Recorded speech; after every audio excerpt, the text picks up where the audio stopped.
ask him if he's got away.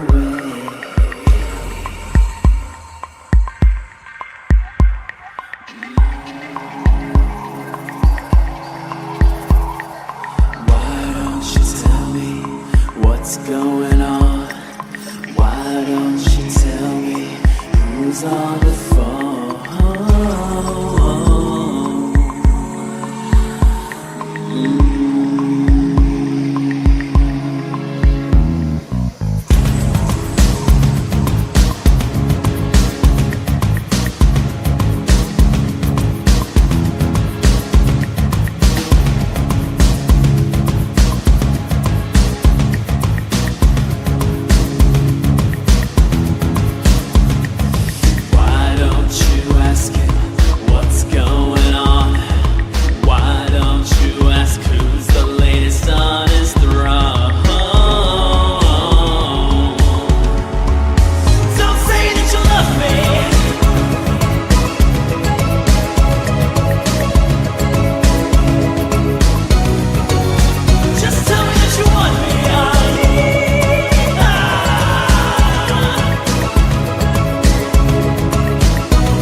Alright.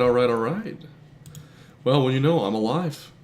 If it sounds a bit different, probably a bit more reverb on your end, it's because, not fortunately, I've moved myself in my studio to a new location, so I am sorting out the sounds, and I don't have any sound editing about me right now, so it may not sound the best, but it ain't worse, just filling out some emails right now.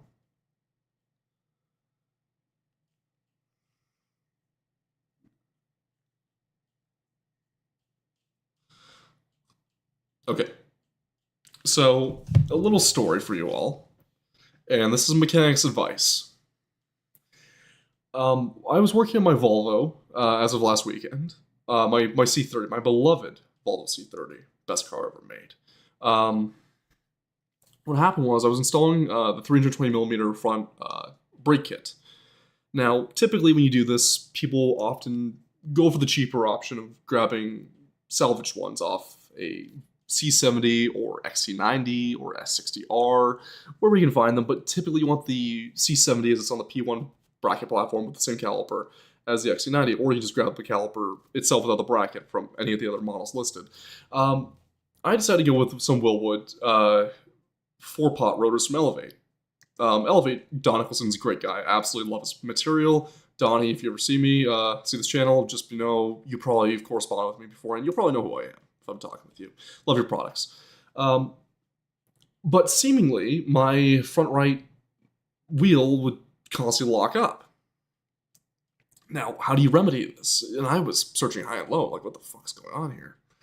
I thought it was, I even had some spare 320 millimeter standard calipers to go with the, just see if that was the case. And I was having a complete, fucking fervent, not breakdown, but just being pissed off fervently. The answer is a very obscure thing that happens very rarely to these P1 cars, whether it be the Mazda 3 or the P1 Volvos or the Ford Focuses or Mondeos. The press-in front wheel hub assembly, the inner race sometimes will get bent out of shape depending on how it's situated in, and if you are tapping it onto a new strut, or in my case, a new Bilstein B16 coilover, since I'm a bougie bitch. And because of that, I guess most tapping them in, the race must have come a little bit forward, so whenever I install the wheel, it would just lock up the wheel assembly if I installed it. And I thought it was having terrible, caliper problems, but no, it was just a race. So I had a spare set of actual full-blown hubs with not just wheel spindle hub, like the whole assembly, like knuckle and hub assembly that I had cleaned up and painted. So I installed those, and bada bing bada boom, it just worked like magic. So I decided to go the full 9 yards with that ad too and install my suspension parts I've had for a while. So front polyurethane adjustable camber bushings and the white line anti-lift kit, which is supposed to help with cornering and absolute handling, keeping it stable during tight cornering without any lift. So, just doing a complete front suspension refresh. Whenever you get into cars, I must warn you, you're going to be spending a lot of money. But it's always good because this will last me a long while, because you don't need to just buy new equipment every month or so. This will last me for 3-5 years, give or take, depending on how to take care of it, add grease to the searcher fittings. But hey, that's the first thing on the list. Another story. I recently discovered the pretty privilege that most women get to exploit. You might hear from other VTubers, or typically they're the lewd type, that will try to flutter their eyelash and get a discount at a place. Or they will talk about how they got discounts here or there, left and right. I pulled the inverse, or I pulled the opposite, for the opposite sexes here. I was buying a shop press, and I needed, and let's be real here, I forgot my credit card password, and didn't have my debit card on me, and I said to the lady at the desk, which I was making small talk with her beforehand, but she was not my type, more portlier, older woman, but she's the shop manager, and I said, listen, I need a press. You only have the 20 tons, realistically I only need a 12 ton, but I can't pay for the 20 ton today, not because I don't have the money, it's just, I don't have the ability to tap on my limit, I don't have cash on me, and the banks are closed today. And I had made small talk with her, and I shot her about the weather, and talked to her about all sorts of things, and was wearing a tight shirt, hair was combed back, and I had a nice little smile going, and she said, oh honey, we don't need to worry about the $100, so she dropped it right off my card. I thought to myself, is this what chicks get, usually? Just by being nice to someone, and being, well actually, not what most girls do, just being nice to a lady, older woman, and point on the charms and have a good look, and I get a $100 discount. So, yeah, I guess probably first for everything. Now, as you can tell, my voice is a little bit sickly right now. I'm not in the best of shape. You can tell I'm a bit nasally. I've been dealing with after the whole smoke storm last week with the fires. I got hit with both a high fever, a bit of a flu, and some respiratory issues. Now, that being said, this doesn't mean I'm not going to stream, because I've been studying all day for my gas fitters midterms, and I'm just like, I want to stream a little bit. I haven't streamed in a while, and it won't be a React night tonight. Don't fret. I will be playing back to Persona 5, but I did want to show you guys something cool here. Now, I talk a lot of game about my Volvo, and being a C30 owner, it's a novelty, because actually surprisingly enough, a lot of people, or normies in particular, don't really know about the car at all. And not that they should, because it keeps prices down for me. But Volvo in the 2000s was something to behold, because they were, all intents and purposes, they were underneath Ford's time of control. Yeah, now's not a good time for having allegories. What? Rubido, you mean allergies or allegories? Run that by me one more time.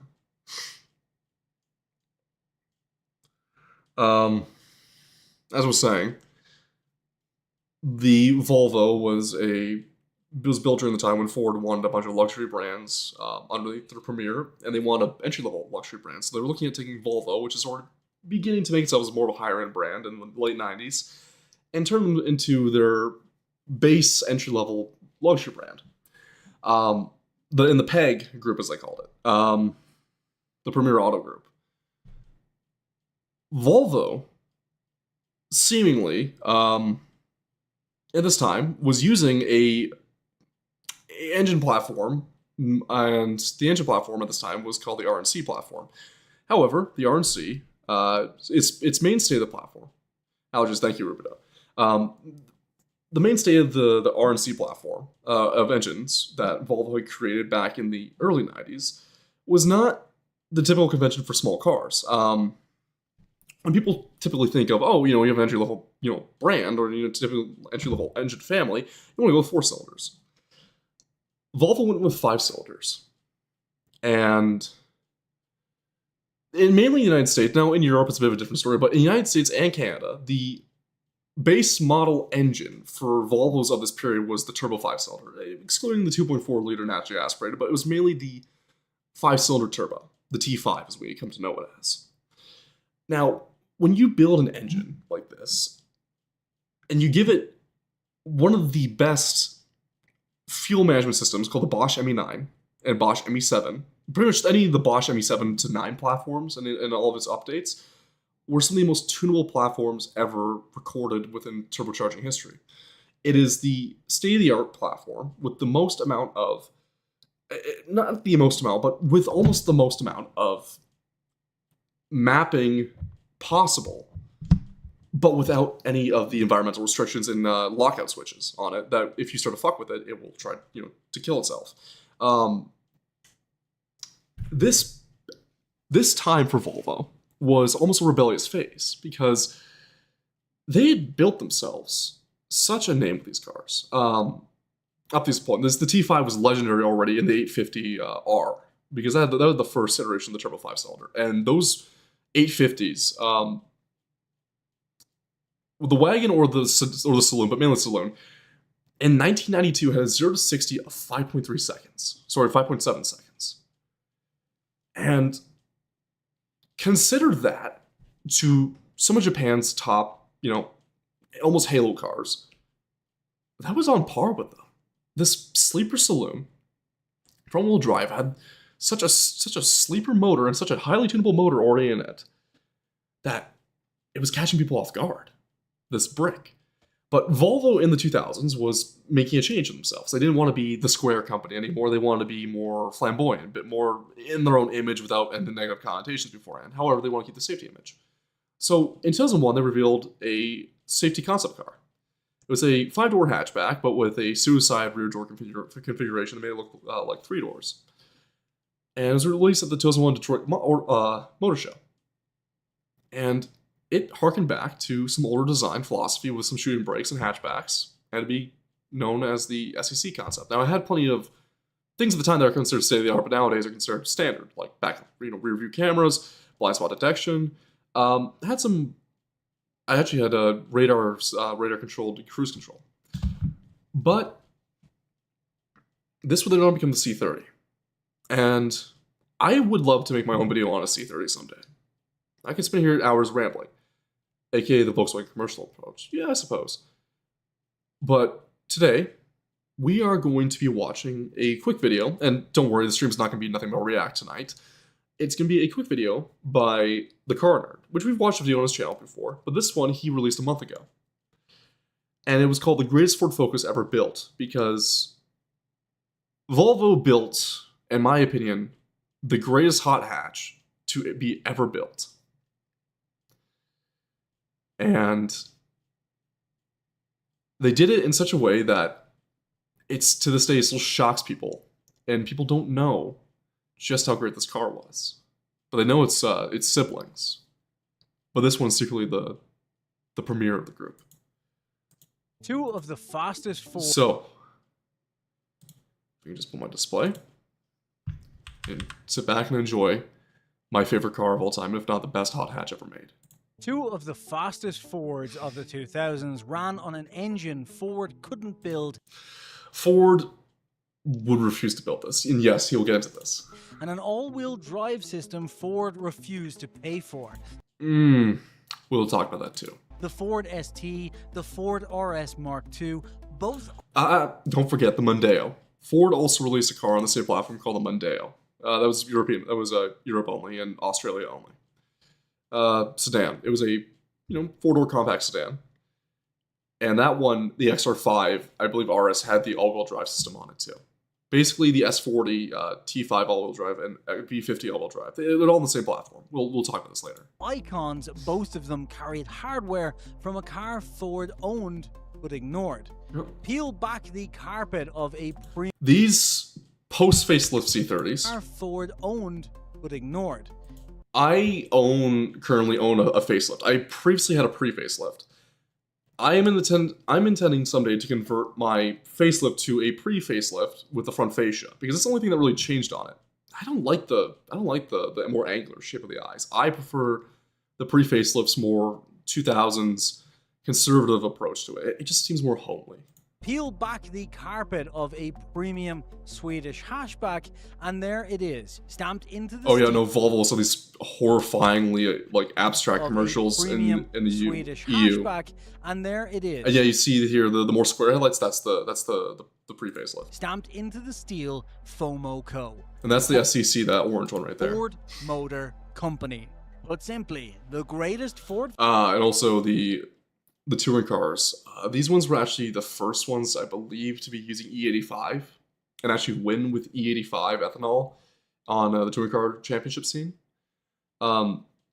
These C30s in particular, the Drive Vs, were absolute monsters. Now, they didn't use the T5. They used a 2-liter 5-cylinder that was naturally aspirated, and would later on shift to the E85 1.6-liter turbo. But nonetheless, they were still monsters to be regarded with. Focus ever built wore a Volvo badge. This is the Car Nerd. Oh no! Hello everybody, welcome back to the Car Nerd, the weekly deep dive where we dive into, just cars, kind of. I selfishly pick the cars that I find the most interesting, and the guys here go and do some incredible research, or in the case of Derek, as you've probably noticed, writing, thinking, stretch, anyway, and we present it together to you here, and we all get to learn something together. This week we're going to be talking about the Volvo C30, which I'm actually shocked, because most car YouTubers that start off or begin their affair would absolutely ignore Volvo. It's not a brand that really brings in the viewership. It doesn't have the JDM appeal, doesn't have the BMW appeal, doesn't have the German appeal of it, doesn't have the the supercar hypercar appeal of it, doesn't have the sexiness of Italians, doesn't have the raw emotion of muscle cars. Most people have ignored it. Let alone a C30, even though it was one of the greatest cars ever built in the 2000s. was actually noted for one of you fine people. By the way, if I could shout out to one of my favorite VTubers, Midas. She says she wanted a Lincoln Town car because it was prior to the high integration of, computer modules and everything being integrated cars. Now, most Lincoln Town cars are aging, unfortunately, and they do have some technical issues. So they were still using early electronics and early computers in their system regardless. I'd highly advise to Midas, if you wanted a car and you don't care what car it is, though you have your hearts on a Lincoln Town car, consider checking out the P1 Volvos of the era. They have the most modern day tech you can find without the centralized touchscreen hub in the middle. It actually has a waterfall dash with a digital but still very archaic center display, and that's usually just for the air for the climate control and the radio control system with the audio tuning as well. It also has Bluetooth integration and also has auxiliary aux integration and a CD player all combined in one. It's a very nifty system. I quite enjoy it. And the gauges are all I want to say they're like I think they're Casio or they're Nokia built, but the main gauge though is still analog, and pretty much there's very little to no digitalization in these cars. They're very straightforward. I quite enjoy them in that regard. In the comments, so thank you so much for that. And as always, if there's anything we missed, any context you think need added, or just some fun facts or another car story you think should be added, drop it down in the comments. And while you're down there, why not hit like, comment, and if you enjoyed this episode at the end, always gotta hit And like, comment, subscribe. Also, just I would say do it for myself, but mainly go to the car nerd. Go to the car nerd. Great channel. of the Volvo C30. Forgive me, I'm still coming off some sickness. At the turn of the millennium, Ford had a plan to own the top of the market. They called it Premier Automotive Group. Jaguar, Land Rover, Aston Martin, and a Swedish Do you remember when there was that controversy that Aston Martin shared the same grille with the Ford Fusion? Automotive Group. Jaguar, Land Rover, Aston Well, Martin. that's why, because PEG was shared with the Ford Auto Group, and of course Ford would just steal ideas. They own ownership. They own majority ownership. They didn't fully own these companies. They had majority ownership. And Ford was more than happy to take things that they didn't build and never really paid for. Martin and a Swedish company Ford had just bought. Now, thankfully, Volvo, of the two Swedish companies at the time, was the better option to buy. Ford's mismanagement and later bankruptcy in the 2000s would kind of, cause the fizzlement of PEG, but it didn't exactly kill companies, like outside of Lincoln and Mercury. Actually, just outside of Mercury, and Lincoln's still around. What it did, though, is unlike General Motors with Saab, but also that's kind of a halfway if you actually look at the story of how Saab completely failed, because Saab was not like Volvo. Volvo was very innovative. Saab was very innovative, but Saab car designers and the higher ups at Saab and engineers were a little too eccentric. And General Motors also had their own ideas with it, what things should be, and they had their own ideas of what things should be, and basically they lost money on cars they just could not sell. Or that they could sell, but also that they just mismanaged on marketing and they mismanaged on spending too much money on production for weird novelties. I mean, they're not terrible cars regardless. Saabs are phenomenal cars. A bit of a bitch to work on depending on which engine you're considering, but most people would say the same thing about Volvos. With Saab, they were too weird. Volvo. The idea was to scale it, share the expensive parts, keep the badges, and sell the prestige. By the early 2000s, the idea was bleeding money. He says that about Volvo, and I want to correct him on this. Volvo in the early 2000s was actually making some pretty decent headway in North American market and mainly the European market, but mainly North American market this time. Volvo was looking to dip into some compact cars again. They had made mid-sized to full-size sedans for the longest time, but they were also getting back to some niftier routes, some cooler routes. They released the C70 Mark I, and that one was both a hardtop and soft top convertible coupe. And when I say hardtop convertible, I mean like hardtop coupe and then a soft top convertible. It didn't really look like a Volvo, except you look at a dead face on, it would kind of look like a Volvo. Of course, the badge is staring at you. It really was a departure for the company. Volvo wanted to do more rounder looks in this weird period where between 1997 till 2003, I want to say, they were in this weird intermittent phase of like, we want to get rounder, but we also got to still stick to our square roots.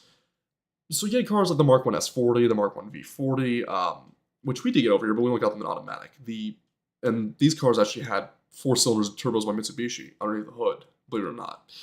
But these cars at the time were considered okay. They weren't the best, but they were like, okay, this is a step in the right direction. the first generation XC90 sold like fucking hotcakes. The first generation XC70 sold pretty well. You had the the S70 or was the S80, which was a premier to the S80, and the A50 was being phased out for that.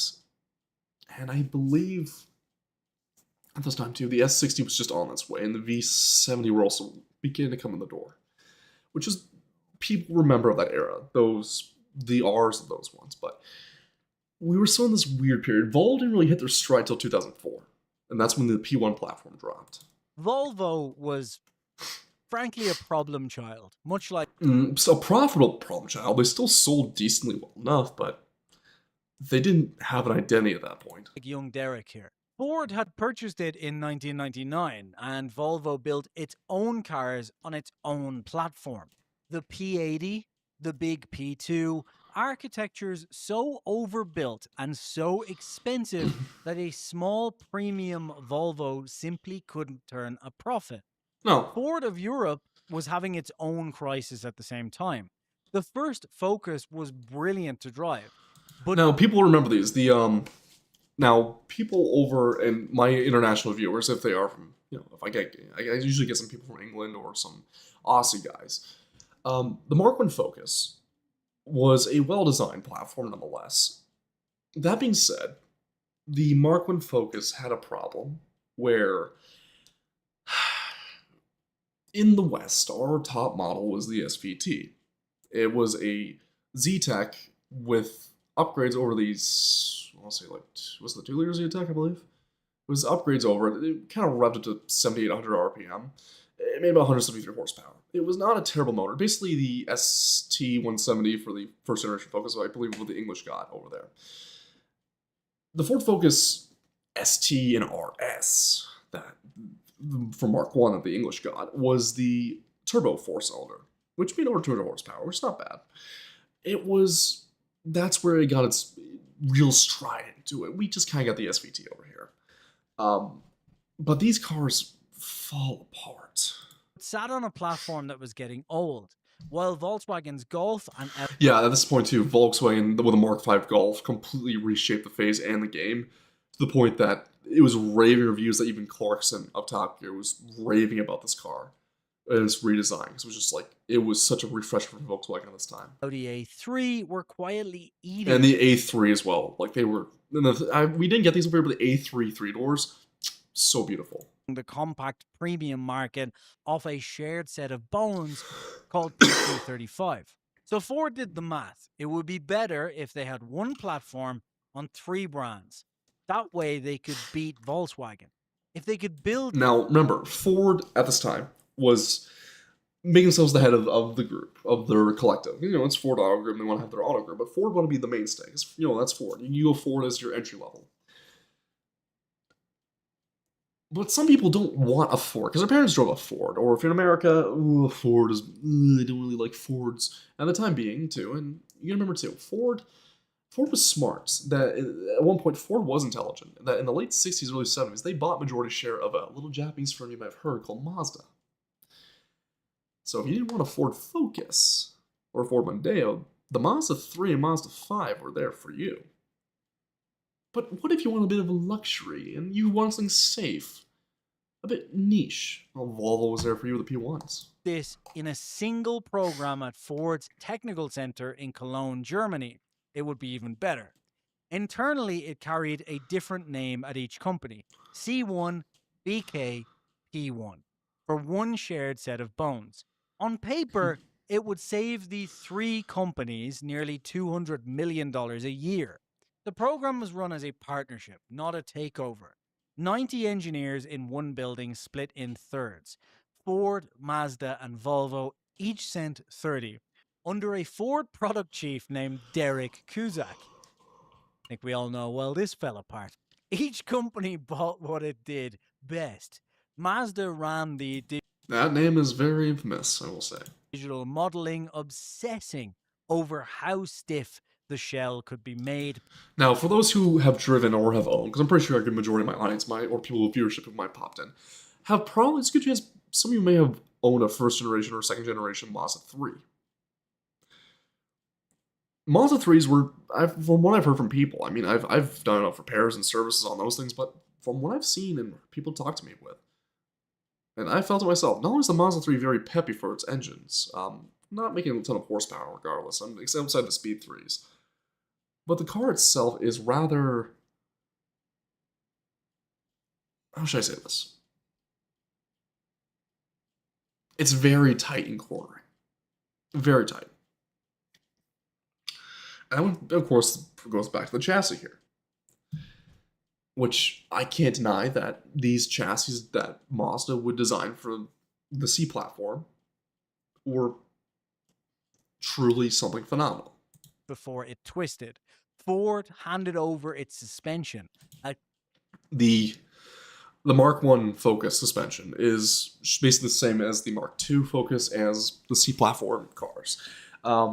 The suspension here, he's going to get into it, it's both really weird, but also some of the best there is. Clever, cheap, independent rear end called the Control Blade, designed by Richard Parry Jones for the first. So what it is, it's a trailing arm here. And what you have is, at the rear here, you have a spring without the shock on it. So it's not shock over spring setup. The shock is independent of the spring here. But you have the lower control arm right here, the upper control arm. You have right in the middle here, you don't see it, but there's this little wishbone thing here. That's the control arm stay to add extra rigidity to make sure there's no too much flex in here. And then right here, of course, would be the sway bar link mount up point with the subframe. But this suspension design was fucking brilliant because having driven nothing but the Volvo P1s as ownership, the Volvo C30 in particular, you slap on a 30mm, like just a little upgraded rear sway bar.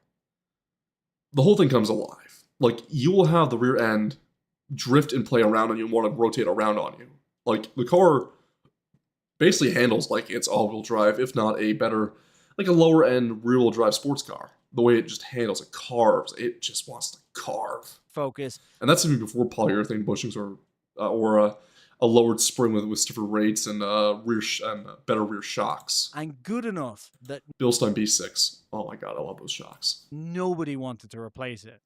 Volvo took the assignment Volvo always took. Safety. Keeping the people inside alive. It was not a friendly process. Also, I want to add one more thing here too. This is a mechanic story. A little mechanic story for you all. I've done enough repairs on many C platform cars from the Ford.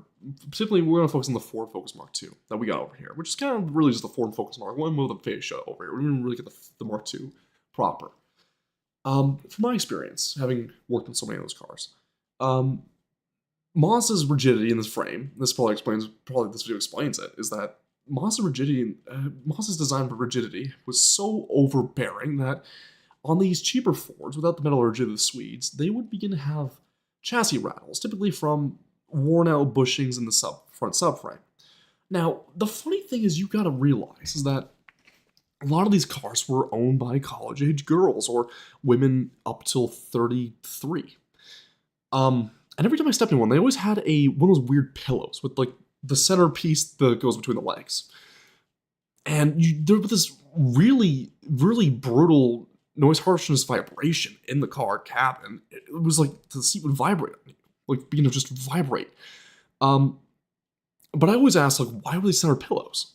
At this time, I was working with I really liked her. She was a great coworker. Master Tech too, older lady. But she told me, she said, "Serious, put two and two together. You have these stiff 3-pronged pillows for these women that are, young-ish. And you got a car that vibrates like shit, and they don't want to buy a new one. It's mechanically sound, but they don't want to buy a new one. But they love driving this thing." And she said, put two and two together. Do you ever put your butt up next to a washing machine or put your hand on a washing machine and feel it vibrate? I said, yeah. She's like, well, girls will sometimes use it to get off. I'm like, I've heard about that. She's like, well, put two and two together. I'm like, oh, fuck. That's how I discovered that Ford Focus are basically just overpriced masturbation toys for women. Magnus Johnson, who ran project management for Volvo, said the worst fights were over things that sounded trivial. Body reference points for one. When a car body gets welded and painted on an assembly line, every robot needs to know where zero is. Right. The origin point it measures everything else from. Ford's factories measured from the center of the car. Volvo's laser-guided lines measured from the very front. Neither side would spend the millions it took to reteach their robots, so Volvo lost that one.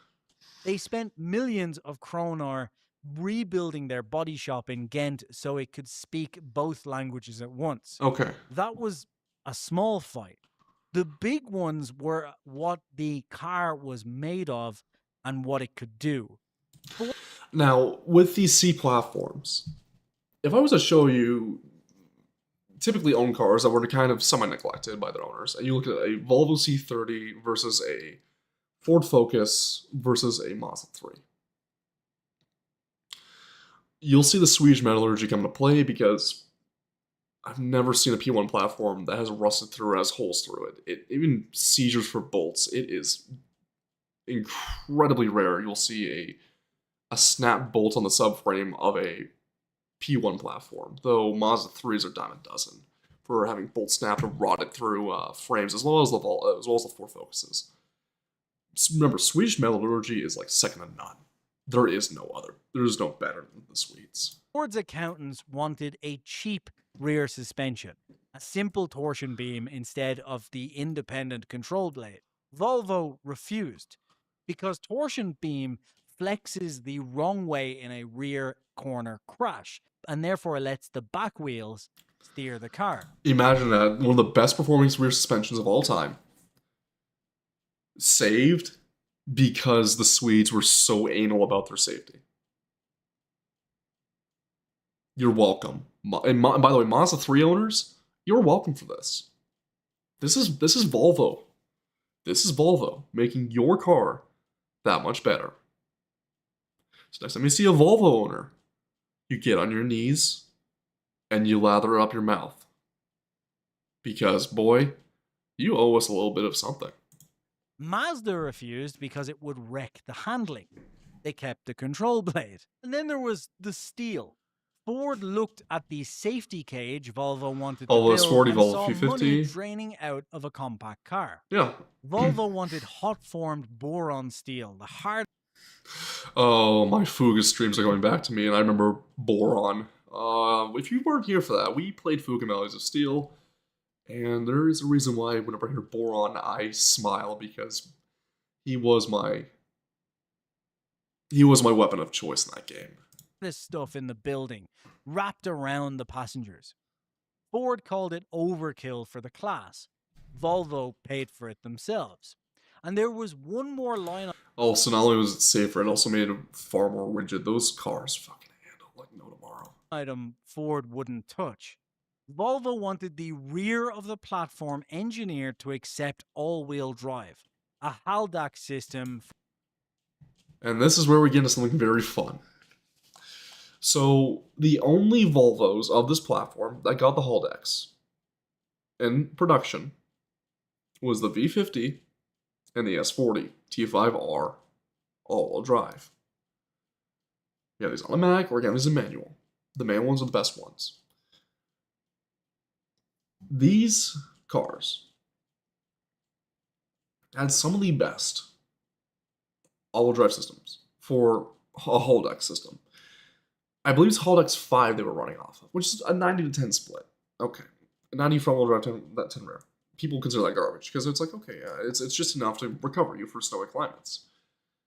That being said, people discovered that on XC90s with the V8 or T6 all-wheel drive system from, I believe, 2007 till 2010, there's a certain part code for the all-wheel drive master control module on the rear differential. It's a part number. If you take that master control module and you just unbolt it, and it's actually very easy to go underneath and unbolt those things, and hook up to your all-wheel drive, whether it be the V40, so the V50 or the S40, or if you're feeling fruity, a all-wheel drive converted C30, which by the way has been done time immemorial, Looking at my name and ideas were taken as the premiere of this, but there's been many other guys who've done this before. I'm not even counting their names, but I should point to them as some of the legends of the group. They discovered that you could have a 60 front, 40 rear split when you lose traction, causing the car to have you don't go into expecting a Mark III Ford Focus RS. Don't go into expecting well, actually, the Ford Focus RS actually kind of shares its bones with this old holodeck system, but has a different control module and electronics for the rear power split. Vectoring split. I believe the vector split is actually a different system, but the rest of it is pretty much the same thing as the old holodecks. However, with that in mind, the car doesn't behave, don't go expecting like a Lancer Evo or a Subaru STI. Think of it as like the older Golf Rs, where when it would lose slip, you can make it power slide, essentially, in a corner, in a hairpin, to get around the hairpin faster. These cars are great for when you want to do road rally. Though, I should put the mention that people also don't realize about the Volvos, that people talk about Volvos for being safe, reliable, and possibly sleepers. Okay, fair enough. All these three things are true. The fourth thing people don't realize that with Volvo is that mechanically, their transmissions are some of the strongest in the world, and also the strangest feeling. Because the shifter is very firm stock. It shifts smooth, but it's very firm. But its clutch is light like a Honda Fit. Honda Fit drivers hop in the P1 Volvos, and it's like it feels like a Fit when you put down the clutch. It's so light. It grabs like only a quarter of the way through, but you go on the floor usually when you shift gears. And they're very, very light clutches, stock, before you add lightweight flywheels and aftermarket clutches. Personally, that's what I do. But also the M66 family and M56 families of transmissions, manual gearboxes, are some of the most bulletproof in the world. They're chunky for transaxles, but they are so goddamn strong. I've never seen a transaxle that can take that much abuse and just shrug it off. The only thing they don't like, their only weak point on these M transmissions from Volvo, is if you are a hot boy that likes to do wheel hopping, front-wheel drive burnouts, the wheel hop will actually cause the bearings at the axle shaft to come apart, which will cause catastrophic damage to the gearbox at that point. And at the differential mainly, but if you want to save your car, you don't do wheel hops. You aren't a jackass. I'm looking at that one fucker that posted it up and just on the Sweet Speed forum was like, "Oh, you guys say this car is reliable." I'm not reliable. It's just when retards get a hold of them, we can't always factor in for the fact that you are a complete window licker. So when these gearboxes are put through the abuse of power of 700 wheel, 800 wheel, and 1200 wheel, I've seen on that one MRS that was over in England. Actually, that was an 800 one. The Galvo all-wheel drive. The T5 swapped Golf Volvo with the M66. That one takes over 1,000, and that's just like, what the fuck is? And that was an all-wheel drive one too. That's the M66W. So that thing takes over like 1,000 horsepower at the wheels. They just shrug it off. They just shrug off the abuse. And if you pick up an M66, they are fucking heavy. I think they weigh like up to 140 to 180 pounds. Like those transaxles, they're chunky. Ugh, but I love them. They're so strong. For the snow country cars. Also, their gear ratio is pretty good too. It's lower gear set. It's not. You don't go thinking it's gonna be like a Honda with a 4.5 to 1 plus gear ratio, where it's very short. It's short geared. The M66 is somewhat short geared from first, second to third, but when you get to fourth, fifth, and sixth, it really drops off its final drive numbers to about 3.70 to 3.5 on the front-wheel drive standard M66s. It's lower. It's like 3.63 on the all-wheel drive, and on the Ford Focus RS and ST, RS mainly, it is about 3.93. They're meant to get up to higher power because the C30 on restrictive has a top speed of 149 miles per hour, and that's the Swedish. That's the Swedes adding a a speed restrictor on it to prevent higher taxes on the cars. You take the restrictor off, the limiter off, you have 18-inch wheels on those things, they can clock over 160 miles per hour. They are stock, mind you. You add more power to them, and you don't need to change the gear. You just add more power, and Lordy, you'll be clocking it probably far over 170 to 180.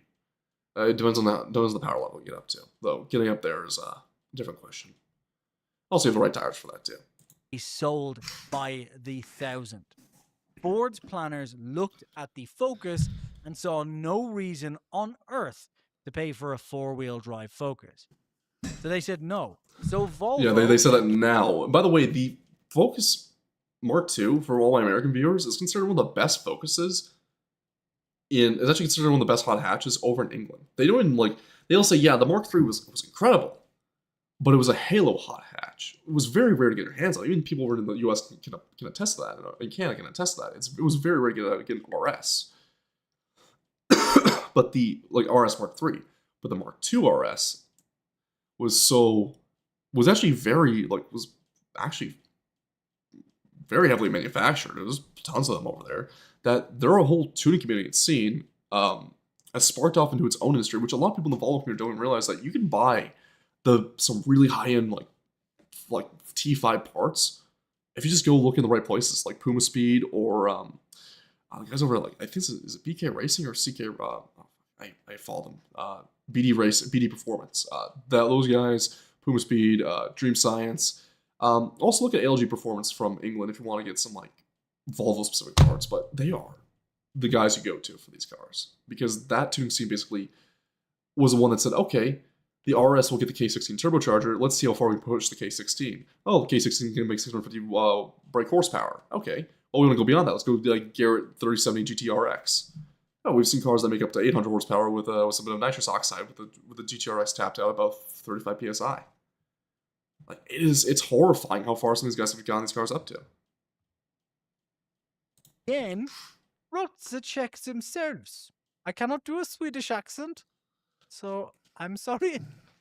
and built the all-wheel drive rear subframe into the P1 platform on their own budget. By the time the program shipped, 60% of the car underneath was shared. The other 40% was where the three companies had drawn their lines in the sand.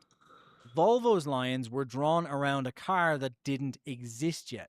A three-door coupe its own board didn't want to build.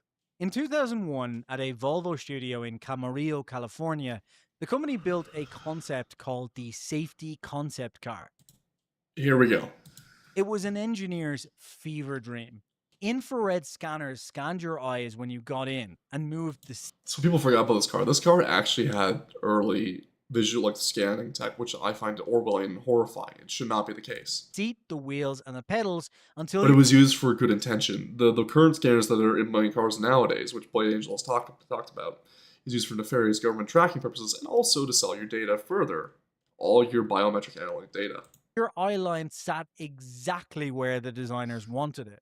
The A-pillars, the thick posts on either side of the windscreen that cause blind spots, were built as a steel lattice filled with clear plexiglass. You could see straight through them. The eye scanner never made production. No, good. Neither did the see-through pillars, to be fair, but this body style did. The shape underneath, the high shoulders, the glass, the safety cage, they walked those into a showroom car. That car was the C30. Now he's showing the base. I think that's the 1.6 diesel. He's showing the base model here. Wait till you see the R design with the spoiler. The spoiler brings everything together, or the drive view spoiler. I like the drive view spoiler better than the R design spoiler, but you'd see the rear. It is just big booty bitch the back. If you were a hips guy or a butts guy, like this car, if it was a woman, you would be head over heels for her. Volvo's board very nearly killed it. Volvo sold estates and saloon cars to families, safe and square. A three-door coupe/hatch. In the words of Space Ghost Coast to Coast, that booty too fine. Back with two seats in the back was not what the brand was for, and the executives just said so. Two men pushed back. Peter Horbury, Volvo's design director, and Simon Lamar, his chief studio designer. They refused to pitch the C30 as a cheap small car. I appreciate They it. pitched it as a premium sports coupe that happened to be Swedish. Is that anyway? That's a weird Swedish accent. I'll call Philo, see how he thinks about it. 4 seats, not 5, on purpose.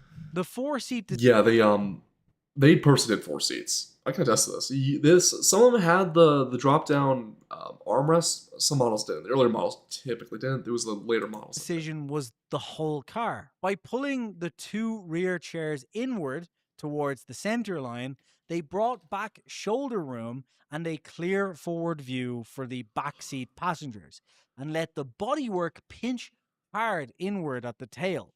The tail is where the C30 made a statement. Oh, that ass. So beautiful. Also, there's the art design spoiler. It's a low-level spoiler, but I think it just, when you see it from the side, it just ties the car together. The whole rear hatch was glass. Yeah. By the way, this is all glass. But serious, I see there's a handle there. That must be metal. And that's not metal. Like underneath underneath the handle, that's not metal. The handle's metal.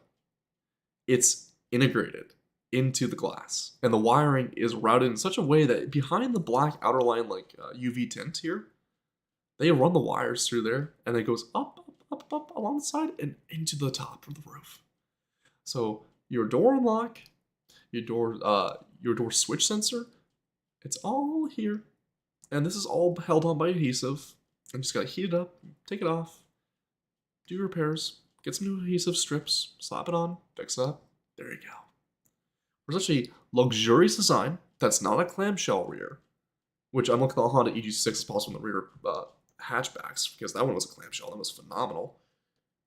This is probably one of the best boot lids you'll ever see in your life. Frameless and curved with no metal lip around it. Yeah, there's also won an R.Dot award, but mind you, for design.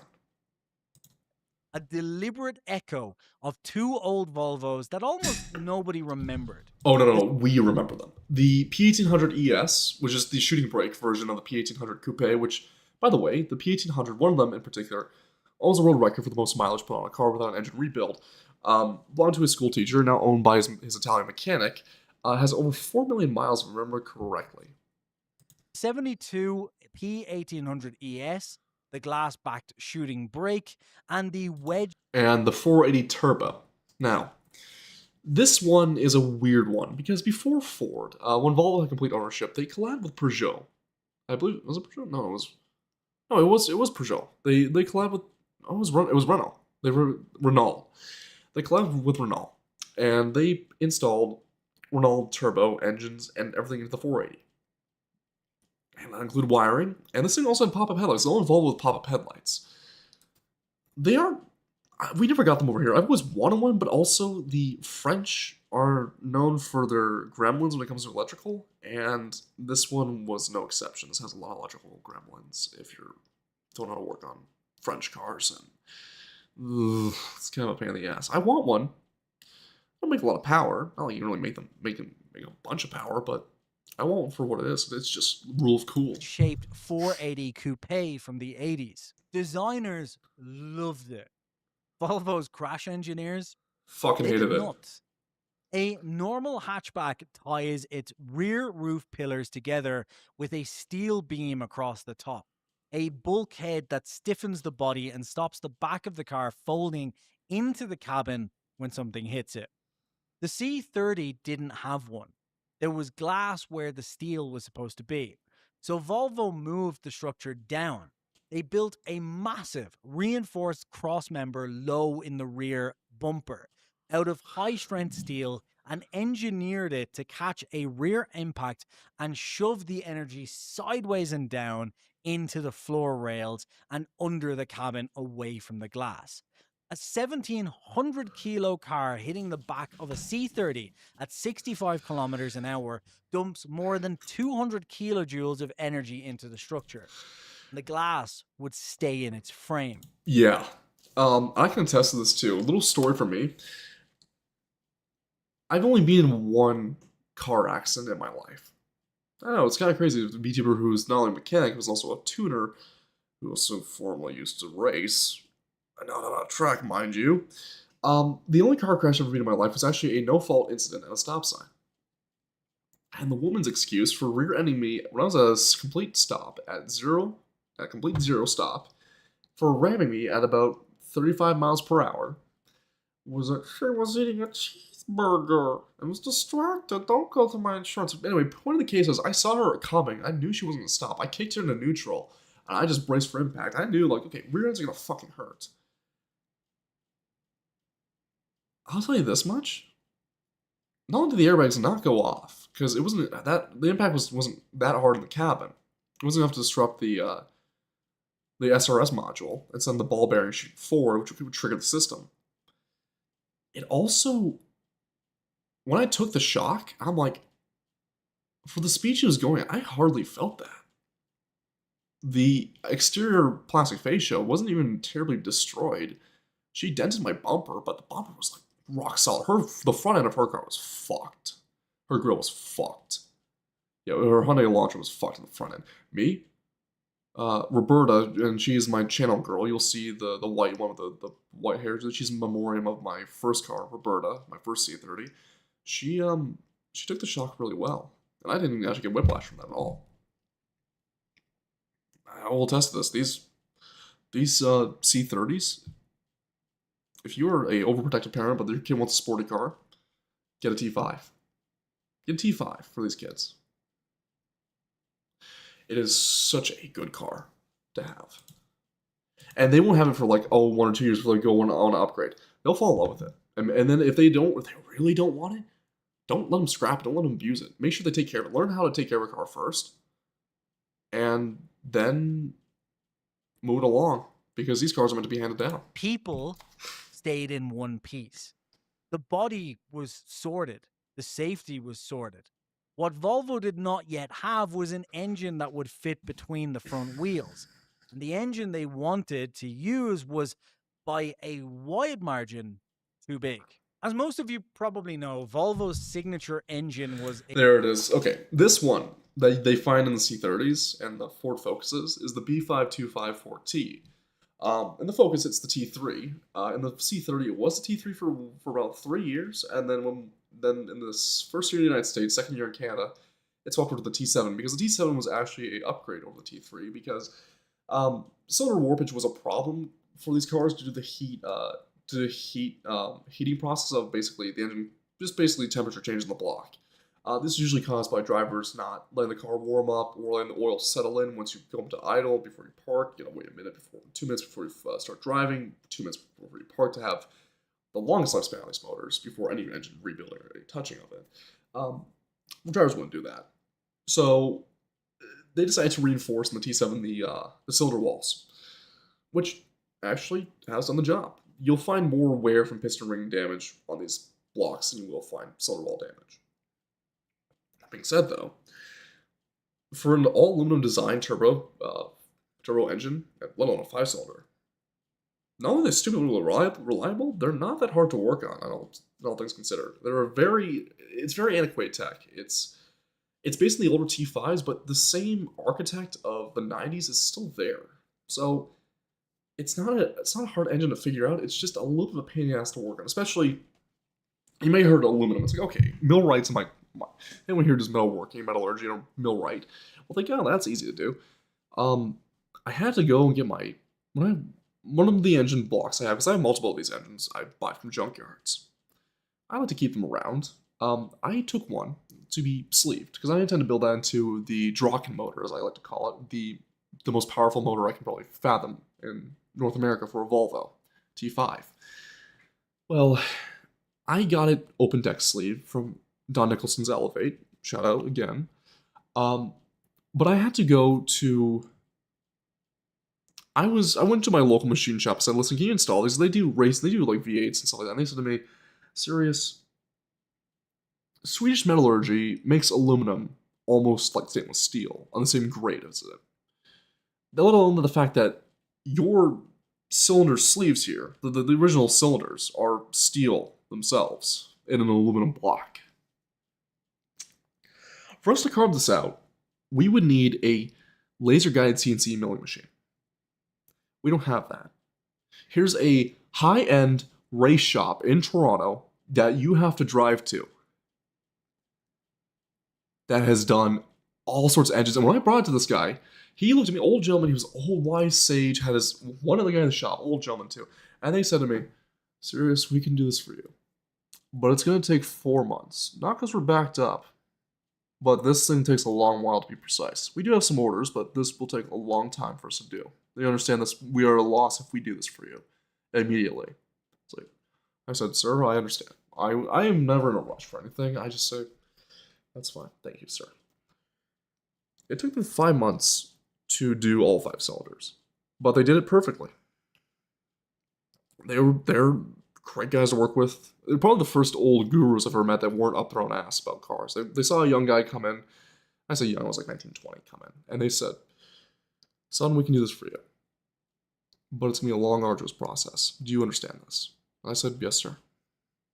I do." That block is still sitting here. I have to rebuild the engine. I mean, I've had a lot of projects on the side I've been put off, but this is one that I intend to put together because the Draken engine must be built. It is an engine that's rated for 800 wheel horsepower that I intend to run at about 650 wheel horsepower for a road car. Not a drag car, not a track-only car, a road car. Won't be the fastest car in the world, but goddamn, it's going to be a monster. A 5-cylinder. Not 4, not 6. I intend to make a Volvo that can go past 180 miles per hour. 5. A 2.5-liter turbocharged inline 5 from the family Volvo engineers called the White Block. And it made a sound nothing. Now, the actual design is called RNC, or fucking hell, I just forgot. The actual platform is the RNC platform. The name moniker White Block comes from 2 things. Number one, Volvo's Red Block family, the very famous ones that are the bulletproof ones found in the 240s primarily. The reason why they call it the Red Block is because from factory, Volvo would paint the iron red to prevent rust, exterior rust. Now, not like they would really rust to begin with because Swedish metal, once again. But they paint them red regardless. When the White Block came on the scene, when it's brand new, it's not even a silvery finish, it's almost a white sheen that these blocks have when they're polished. Also being stripped of paint, it just became colloquially known as the White Block. So that's where the name White Block. Else on the road made. The C30 needed it turned sideways, mounted across the car between the front wheels, in an engine bay designed... Now here's my call with what you just said. I have not known from stock, and I'm pretty sure any Volvo guys can tell me, unless it's like a completely just a 1 year on the 800 series or 700 series. Did the T5 ever make it to rear-wheel drive? Actually, the 740 might have had a rear-wheel drive T5. Maybe? Or was it just the standard 5-cylinder National Spray? I couldn't tell you. But Volvo never made these engines outside of transaxle, transversely mounted setups. They were always either for front-wheel drive or all-wheel drive cars. Volvo decided front-wheel drive and all-wheel drive is far safer than rear-wheel drive. So they went the safe option. The 240 and 700 series were the last of the rear-wheel drive Volvos. That would belong to only the White Block family would all be transverse engines for four-wheel drive or all-wheel drive only. This is where he gets this wrong. From day one for a short 4-cylinder. The standard 5-cylinder dropped in sideways would have punched straight through the inner fenders. Not really that true, though clearance on the older ones would definitely be a bit harder. With no room left for a gearbox or a crumple zone. So in 2003, Volvo's engineers took the engine apart and rebuilt it smaller.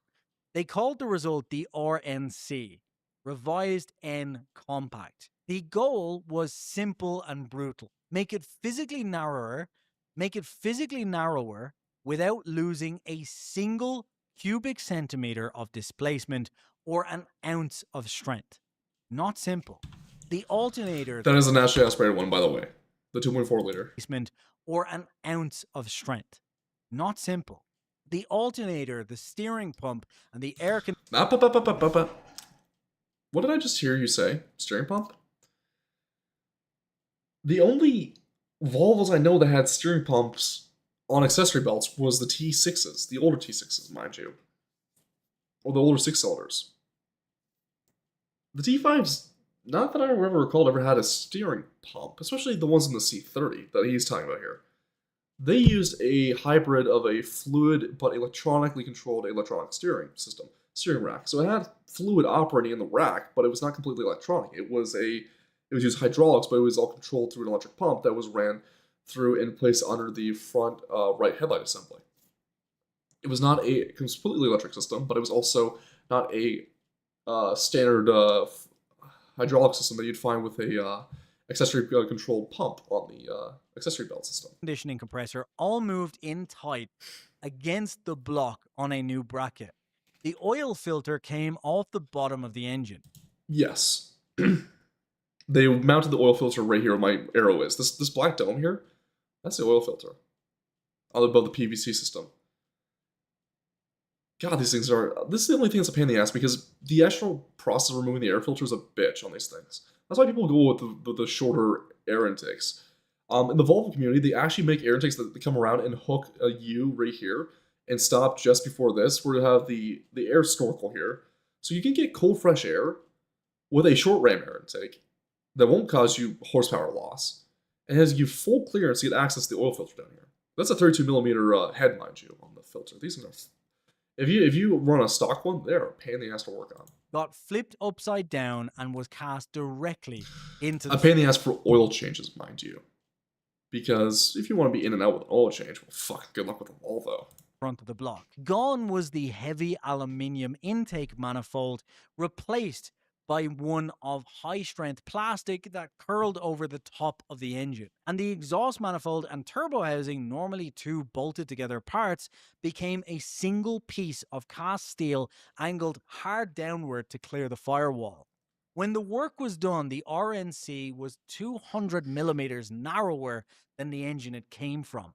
That's almost 8 inches.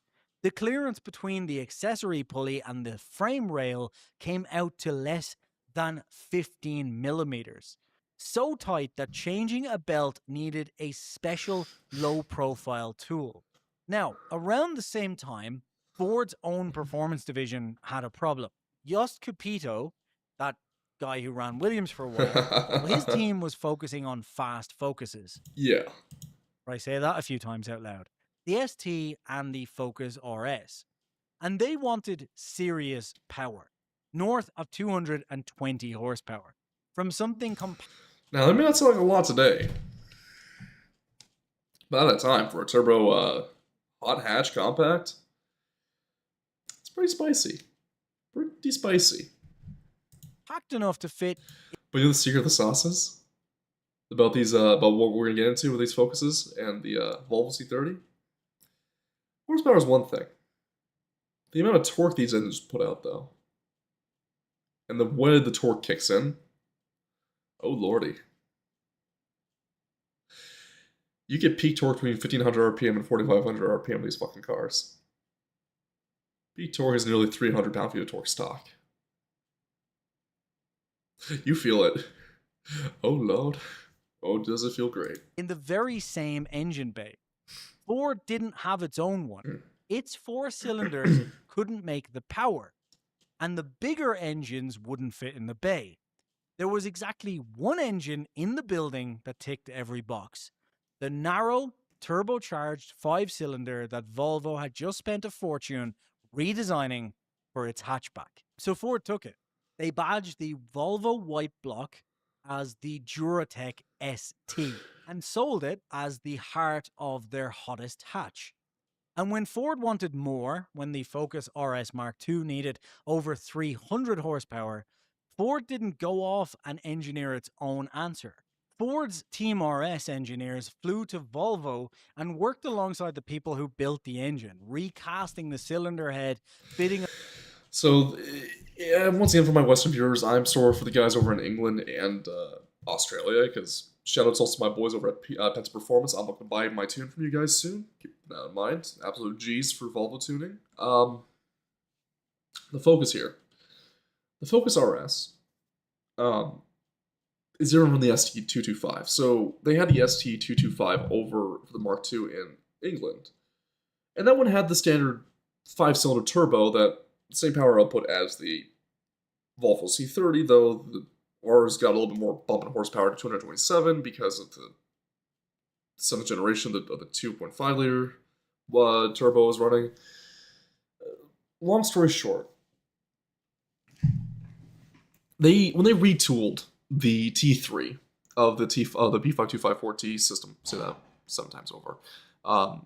When they did this, the 5-cylinder turbo on these cars, yeah, he's not kidding. When they retooled it, basically, if you do a conversion from a 0 to hero kit for a ST225, you can run what these cars can run, but mainly what made the Focus a bit different outside of the conrods and the forged pistons was that, okay, the forged pistons were about half point lower than the ST225 to accommodate for the higher boost pressure, higher cylinder pressure, but it's also because they ran a BorgWarner K16 turbo. Now, the stock ones, the ST225s and the Volvo T5s would run a KO4 turbocharger from BorgWarner, which is a phenomenal turbocharger that VAG owners love using to get up to about 320 horsepower, and Volvo owners will get up about the same.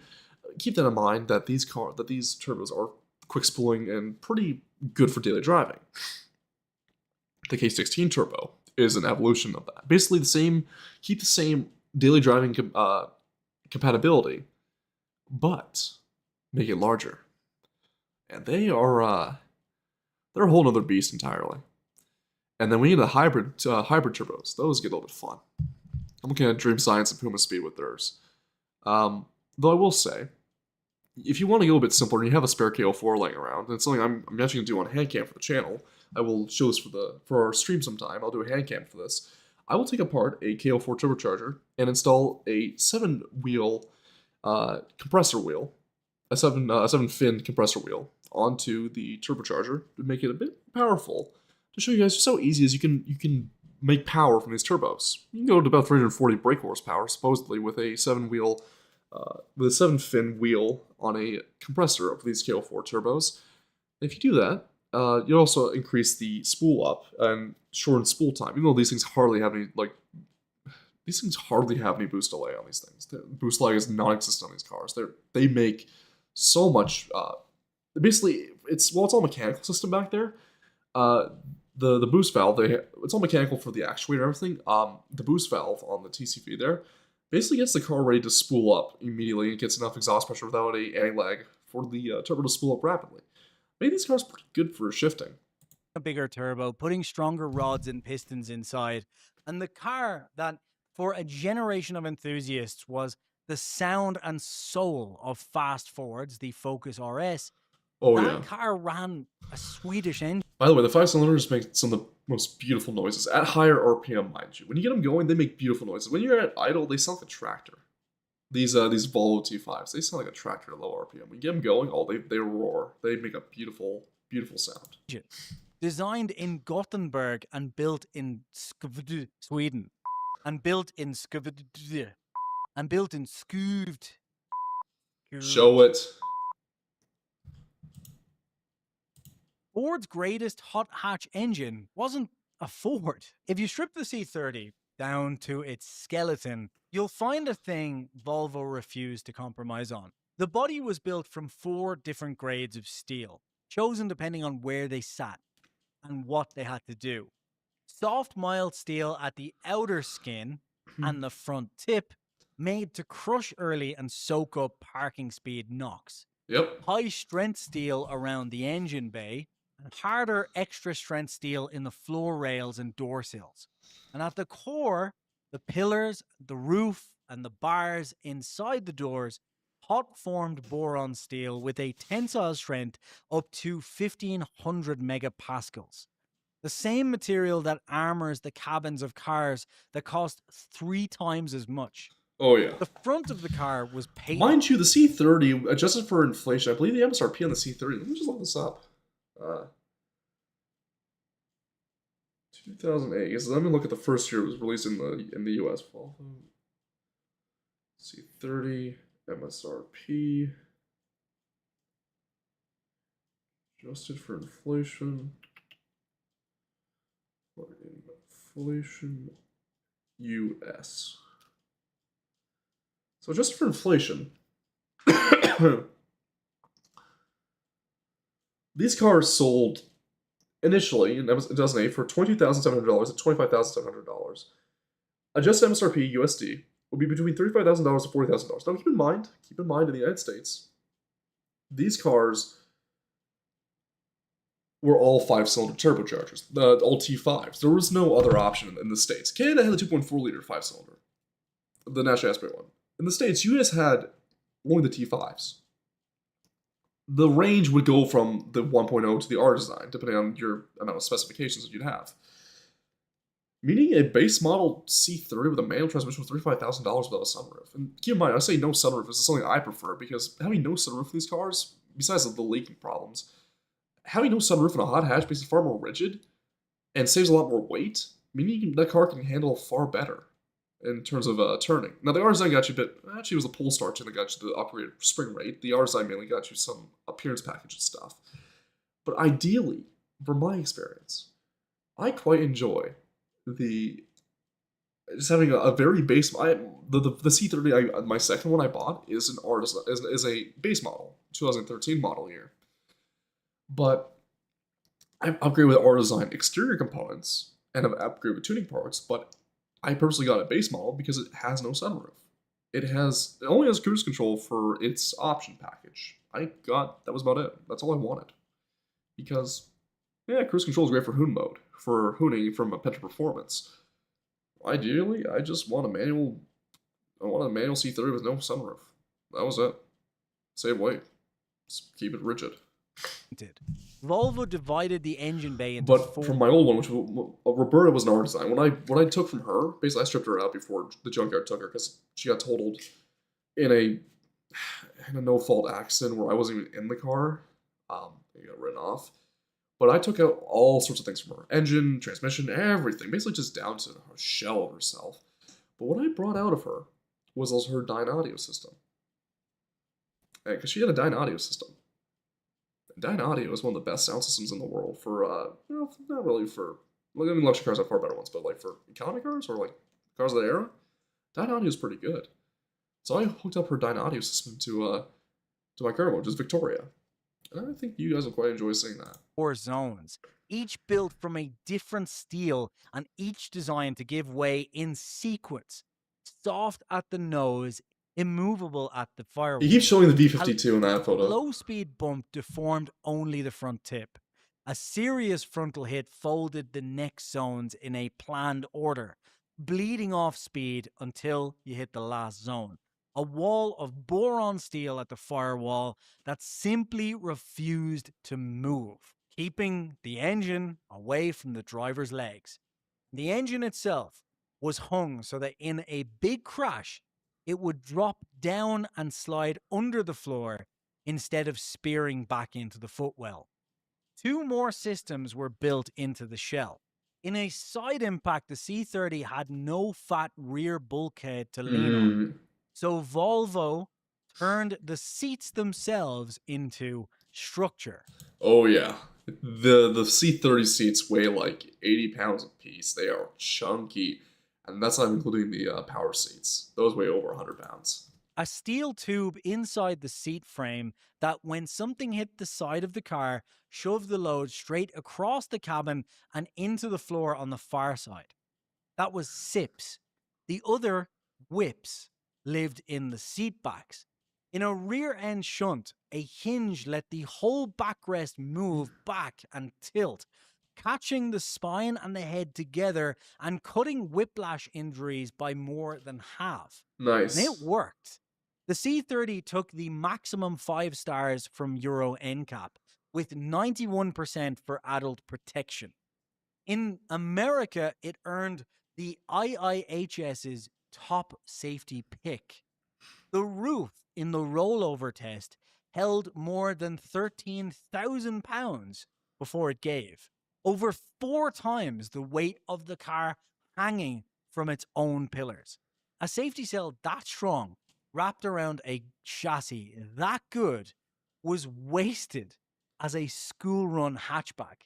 I wouldn't say wasted. Volvo's lines were drawn Hang on, how far are they? the three companies underneath. By the time the program trained and, built the all-wheel drive rear subframe into the Hang on, we skipped ahead a little bit. Hang on, I'm gonna cut back here. We accidentally skipped ahead. Or no, we skipped too far back. I had a little jump back. Sorry, guys. Sweden. And at the core, the pillars, the roof, across the cabin, pushing the spine and the head together. Let's go back to here. And cutting whiplash injuries by more than half. Yeah. And it worked. The C30 took the maximum 5 stars from Euro NCAP, with 91% for adult protection. In America, it earned the IIHS's top safety pick. The roof in the rollover test held more than 13,000 pounds before it gave. Over 4 times the weight of the car hanging from its own pillars. A safety cell that strong, wrapped around a chassis that good, was wasted as a school-run hatchback. Oh, that's probably where you want it. School run, you know. Might get a C30 for my daughter. Thankfully, though, yeah. All right, we get a deal. Always going to race this thing. Yeah. Volvo's racing partner was a small. Okay, he's only talking about the European scene. You had Drive-E, you had CPAX over here in the States, which actually dominated the United States. The 2 seasons the 3 seasons they ran these cars, they won 2 championships and basically dominated the 3 seasons with these cars. It also brought home the production championship with these cars. Look at the CPAC C30, they are fucking monsters. Ferocious outfit called Polestar. Back then running as Cyan Racing. Yeah, they were when Cyan. When they decided to put Volvo into yeah, it was Cyan Racing back then, yeah. Touring car racing. No, now it's Cyan Racing. It's Cyan now. Polestar, they used to be Polestar Racing. They became Cyan because Volvo bought the Polestar nameplate for their luxury brand of EVs. Geely mainly was thanks for that, so Polestar had to change the name to Cyan. They had the saloon and the estate to choose from. They picked the little 3-door instead. The C30 was the right shape for it. Short rear overhang, which kept the mass inside the wheelbase and made the car rotate quickly. Wide tracks and a long wheelbase for stability at speed. The tapered glass tail handed the aerodynamicists a clean template to hang a wing and a diffuser on. In 2009, the C30 won Polestar the Swedish Touring Car Championship, both the drivers and the team's title. To celebrate the title, Polestar's engineers were handed the keys and told to build the wildest road-going C30 they could. They went a long way past the showroom car. They took the same 5-cylinder white block and rebuilt it. Forged pistons, a bigger Triple K turbo, a huge front-mounted intercooler, and pulled 405 horsepower out of it. They threw away the front-wheel drive layout and bolted in the Haldax all-wheel drive system. And this is the press car that toured both the United States and England, with Jeremy Clarkson and Jay Leno driving it. And that Volvo had wanted in the first place. In fact, that all-wheel drive system subframe that Polestar bolted to it had been sitting in the platform's bones for over a decade. It was the one that Ford refused to fund in Cologne and the one that Volvo had paid for itself. Ironically, in 2016, Ford launched the 3rd generation Focus RS, an all-wheel drive monster that became the most celebrated fast Ford of its era. Building it needed a rear subframe that could carry a driven rear axle. Ford's engineers went into the corporate archive, found the all-wheel drive subframe Volvo had engineered and designed and paid for 15 years earlier. And then they used that, adapting it to use a GKN torque vectoring rear unit. The Ford Focus RS that Ford fans worshipped sat on a rear end a Swedish company had built on a hunch with money Ford had refused to spend 15 years earlier. The Polestar 405 horsepower concept was too expensive to sell, but it opened a door In 2013, Volvo built 250 numbered C30 Polestar limited editions. Now these Polestars were so front-wheel drive, but they had an upgraded power with the Polestar tune and suspension components. Sold only in America. The first car ever Oh, and they were all in cyan blue.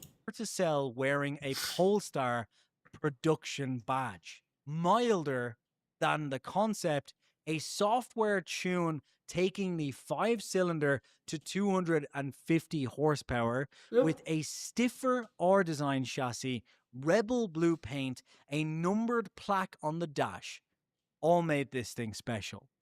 The brand that now builds Volvo's electric performance cars started with this one on a 3-door hatchback that unfortunately almost nobody actually bought, No. but it was great.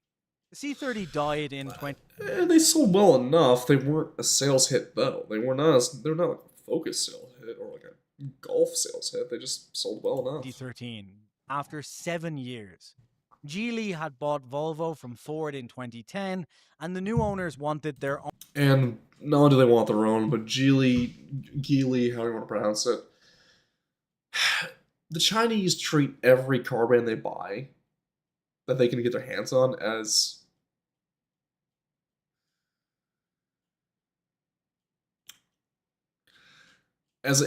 a brand they really want to have, because the Chinese are superficial when it comes to branding. If you've ever had the misfortune of dating a Chinese girl, they are very, very superficial and status oriented. If you're talking about the normie ones, right? Not all of them. I've had the fortune of knowing a more introverted girl, but they are rather superficial. And if it's not a Bentley, or if it's not a Maybach, they will try to make the car brand become a Bentley or Maybach in pricing. They did that with Lotus and in style as well. They moved Volvo away from compacts into full-sized sedans and SUVs. And for the electric lineup, the XC30 is the smallest one they have, which is a decent, it's chubby. It's short wheelbase, yes, but compared to what was beforehand, it just doesn't feel right, Own platforms and their own designs, not Ford's old shared bones. The market had moved to crossovers, and a 3-door, 4-seat coupe/sedan just wasn't going to cut it. So what got left behind is a strange and specific machine.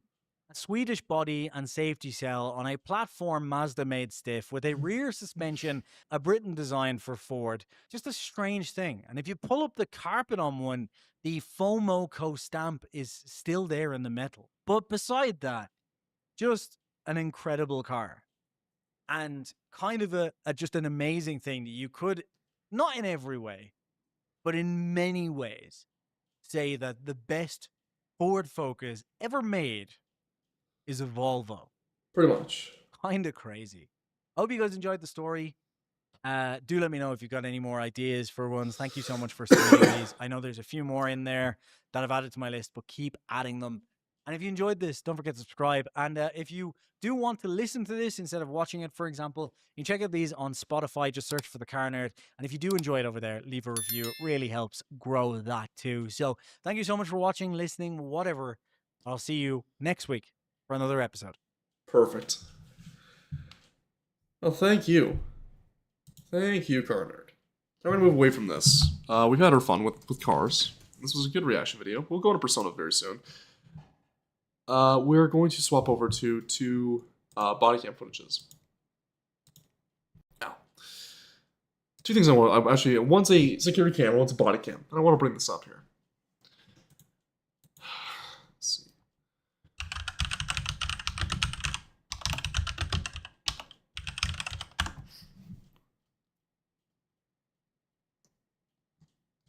Now, this one has been making the rounds, and I think it's Code Blue. Yeah, Code Blue. Can't. He recently posted a video. No, it's University Camp. Where is it? I will search for it briefly.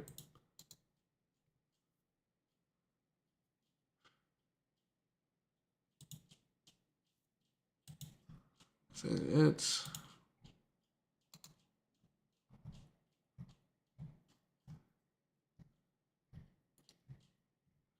I gotta find it. Hang on.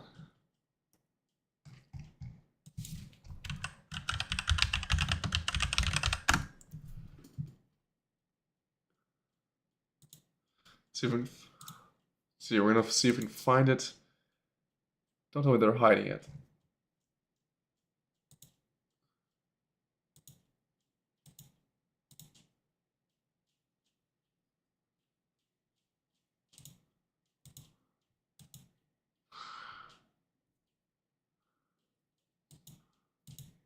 Wait a minute.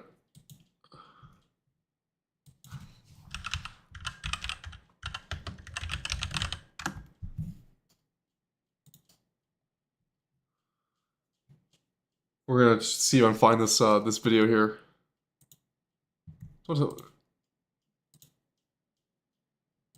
There we go. Okay, here it is.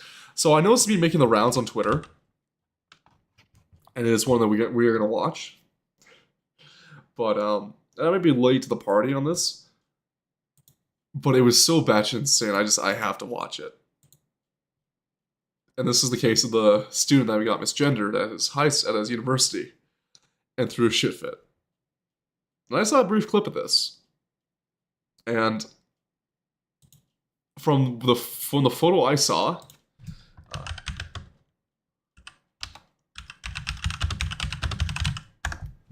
I have to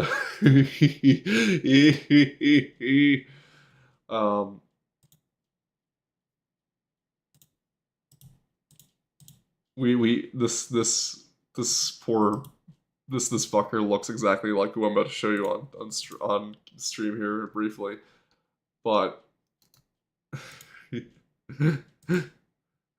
oh, this is gonna be beautiful.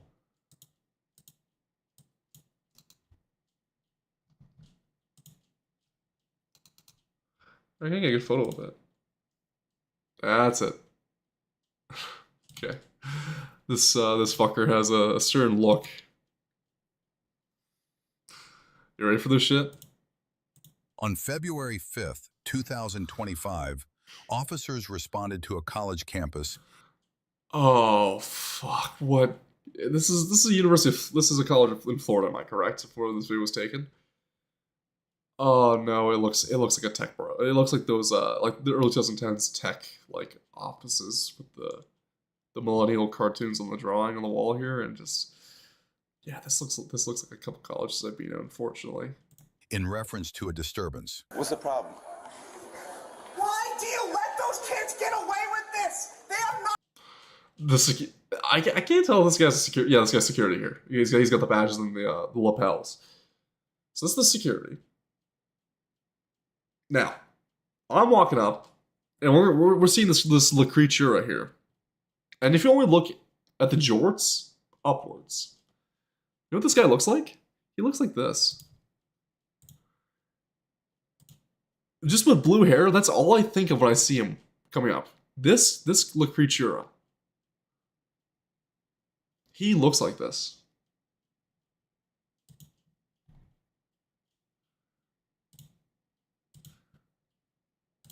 And I thought it was like a wannabe emo scene like kid.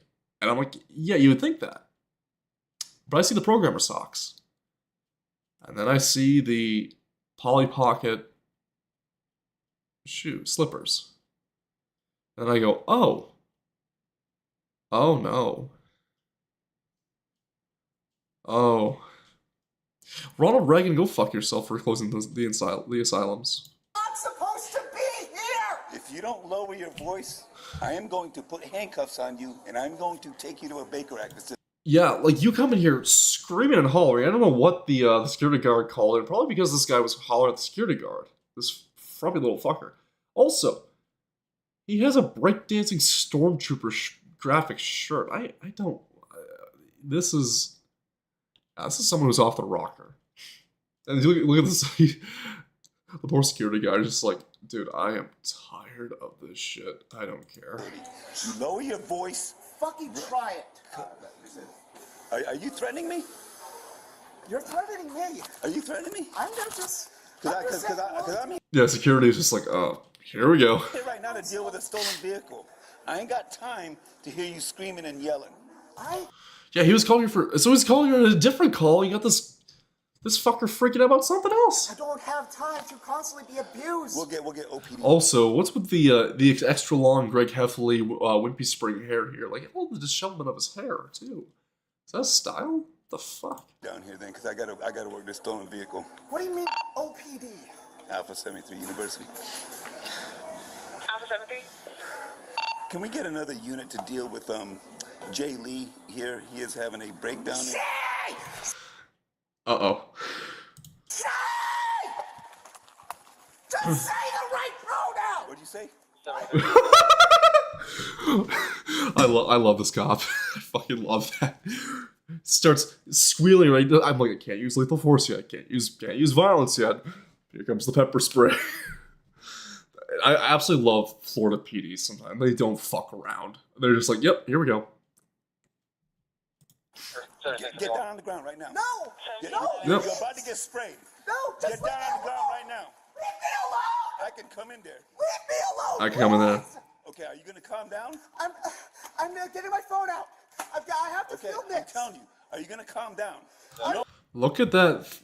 I don't know what generation of phone this is. If it's a Galaxy or if it's something else. Yeah, real oppressed here, right?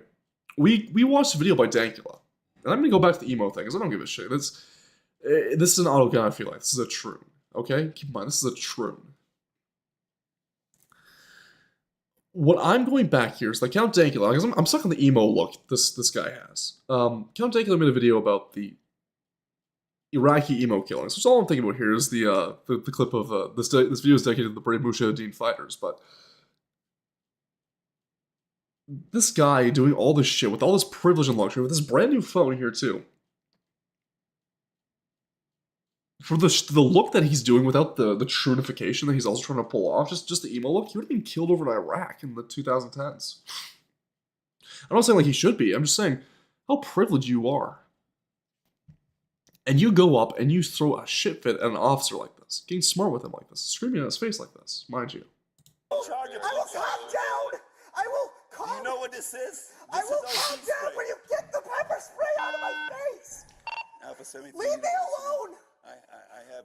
Just I love this. Just he's holding the little can of pepper spray, like, all right, this is my firearm. Please! Just stop pointing the pepper spray at me! I will calm down if you do that! Stop threatening me! Yeah, lower your voice. Yeah, he's nuts. He's throwing like a little kitty tantrum here. Alone! Leave me alone! Remember, these troons are violent, but when they are disarmed, they become like little kids throwing tantrums. They don't have the ability to throw fisticuffs on another man. That's why they go after women. They'll throw fisticuffs and beat up other women. They'll molest and rape on women and girls. When it comes to going after a man, they don't have the ability to throw fisticuffs. That's why they only kill people when they have legal firearms or Fetty given firearms, and they're violent to people who just speak their mind. They also target female VTubers who are political, i.e. Kirsha, because they feel like that's the only people they have power over. You get a troon face to face, you rip the gun from their hand if you're able to, and I'm not trying to talk like a John Wick scenario here, just saying, get the gun, or catch them off guard with the gun disarmed. It's like, yeah, so you're gonna kill me? Step to it. Step to it. Step to it. A lot of them don't have the ability to throw the punch to take you on. Right? They get in your face? Alright, armbar, choke you out.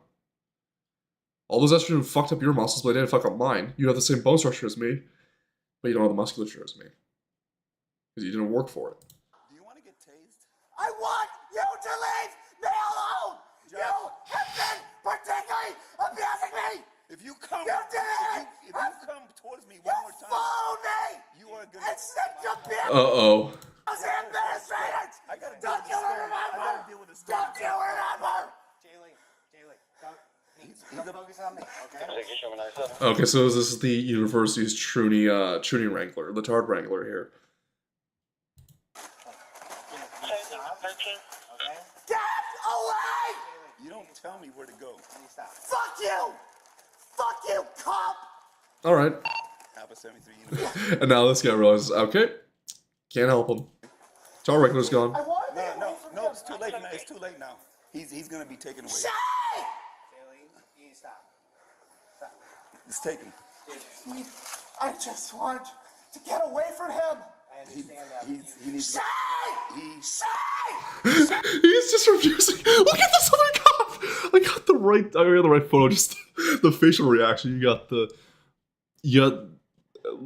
creature, the Mysteria Brown mystery meat woman here. I'm sorry, lady, but just got the Zendaya like squinting look, and then you got the passive aggressive. I'm gonna say she's probably lefty leaning because she's working at university here.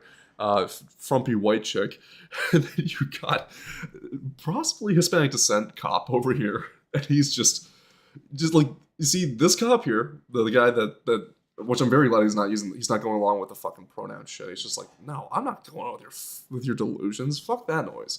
But the Hispanic cop over here, this guy, if he is Hispanic, I could be wrong. But he's just like, what the fuck did I just walk into? Like, these two guys here are guys who work on the beat, work on the force. You don't even need a police officer. You can be blue collar. You could just be a blue collar guy. You can just be an average just guy doing, menial work. You don't need to be blue collar. You can be also like a white collar guy too. Yeah, we all have our work. We're all doing our own shit. And this privileged leech on society here is throwing a shit fit like this. And when you encounter it, it's like, this is the oppression you claim you feel? Like, motherfucker. The amount of slurs I get in a day, you can't even get in your lifetime. It's just the whole time. He's just, you can see it. Here, watch Brown Cop's eye. Watch the Hispanic officer's eyes. You can see his pupils move slightly up and down a little bit, following him jump. He's like, what the fuck is going on? Stop! Miss! Tickling me! Just say Shay!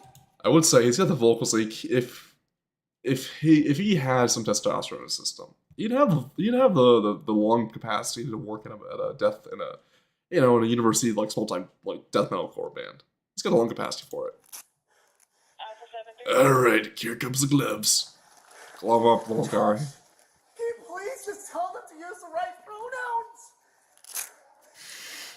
Please! This guy's just like, oh fuck, I gotta touch this thing. Oh great, we're gonna have to go in and touch this guy. You know it's causing me a lot of distress. I need you to bring it down here, though, okay? Okay, so I'm gonna ask you very nicely. Put your stuff down. Oh, just the studio was like, oh yeah, here we go. We're about to have some fun. Around, put your hands behind your back. Bend over. Let Plinkett come over. I'll just have Riley over here. Not going to be arrested. Put Oh my goodness, he's throwing up the OK sign. He's a white supremacist. Oh my god. your stuff down. Okay, I wonder what happens if you flash the OK sign at him. Would he freak out at that too? Or was that too old school for him to remember? No! Put your hands behind your back. No! Okay, so I'm only gonna ask you one more time. You can record all you want, but it's already beyond that point. Don't worry, we got some front row seating right now. We already tried. You're stressing me out. It doesn't matter. I'm just asking you to Yeah, please stop we- stressing. We already tried to help you. So No, you didn't. Yes. You came in with hostile intent. put your hands. Be alone. Get on the ground right now. Yep, there you go. Get on the ground. Hurt me. Get on the ground right now. Don't hurt me. Get down on the ground right now. There we go.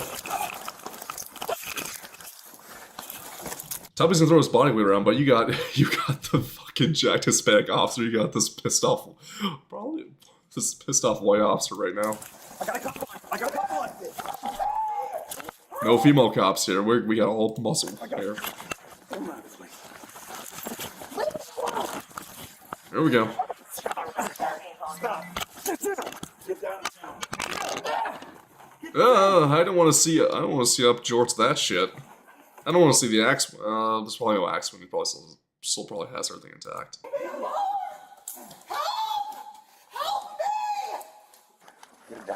He got the body cam off him. Holy fuck. Yes, yes, we got the other body cam now. Ew. Let go. Yeah, look at that acne. Ugh. Hand behind your back. Put your hand behind your back. I can't. I just. No. That's what happens when you start taking hormones. You fuck up your system. Is he even taking hormones? I'm right. I just wanted you to. Come on. Because also being fat can also get throws off your hormonal balance too, and causes acne like this. Josh, please. Josh. Josh, please. This is all a big misunderstanding. Josh can't help you.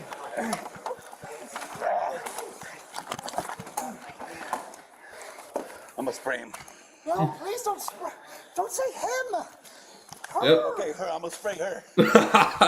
Alright, fuck him, I'll spray her. Thank you. Put your hand behind your back. I am a beautiful, pretty princess. Oh. Yes. I don't want to spray you. On 3, reference. I don't spray. War resisting at UU1. I actually appreciate on the students. I appreciate on the students, or the ladies working secretary at the gate there for, you know, I appreciate them not trying to step in because I think they also are fed up with this fucker. No, give me your hand. Give me your hand. I just. Please. I can calm down if you just give me some space. See what's gonna happen?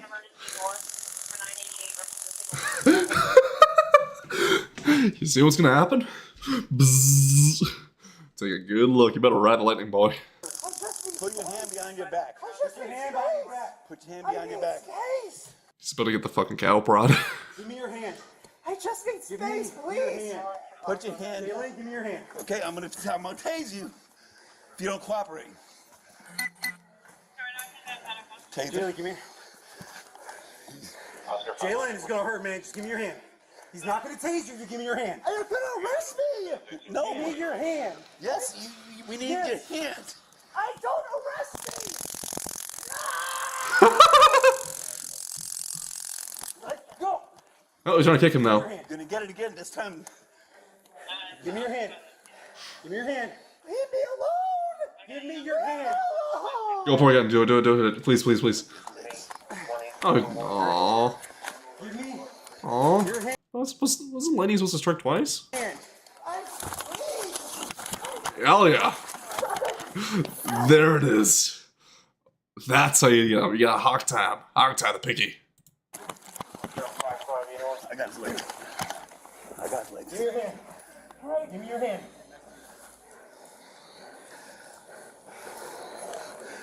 Good lord, you can see the hair on his legs too. Let go. Put your wrist. Not very feminine of you, boy. Okay.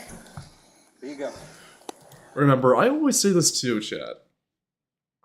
I don't like femboys in general because I'm a straight man, but I respect femboys and twinks for what they're able to do with their bodies. Naturally, without hormones, of course. We're not talking about most people that like to try to claim they're femboys.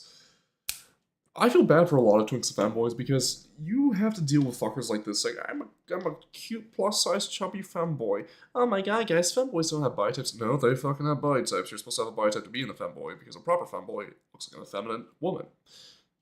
Looks like a woman, or is a dude that looks like a lady, and typically that means being in shape and loving the curves of a woman.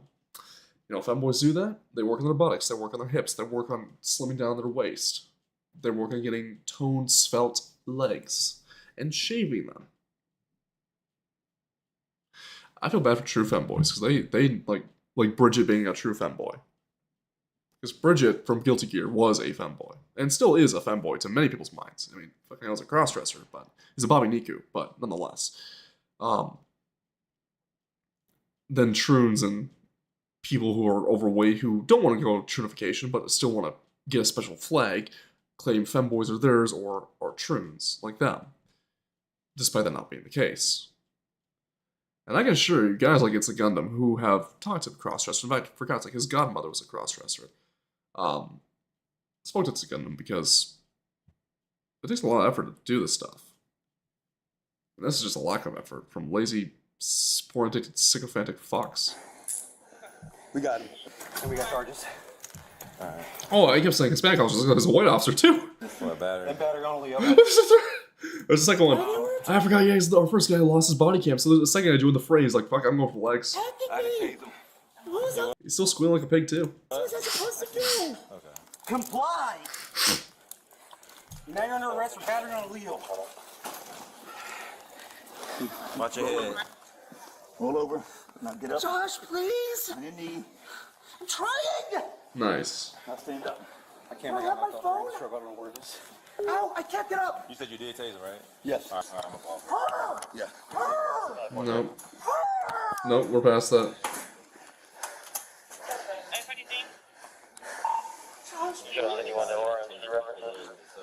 Stun. Sit down. We're gonna have the fire department take a look at you. Yep. Josh, this is a big misunderstanding. You're good. Let's just take him to the car. You're gonna be all right. Put him in my patrol car. Okay. I'll take him. What? There. Come on. What? You're gonna be all right. Come on. Oh, Thanks, Josh. can I have my phone back? We'll get your belongings, all right?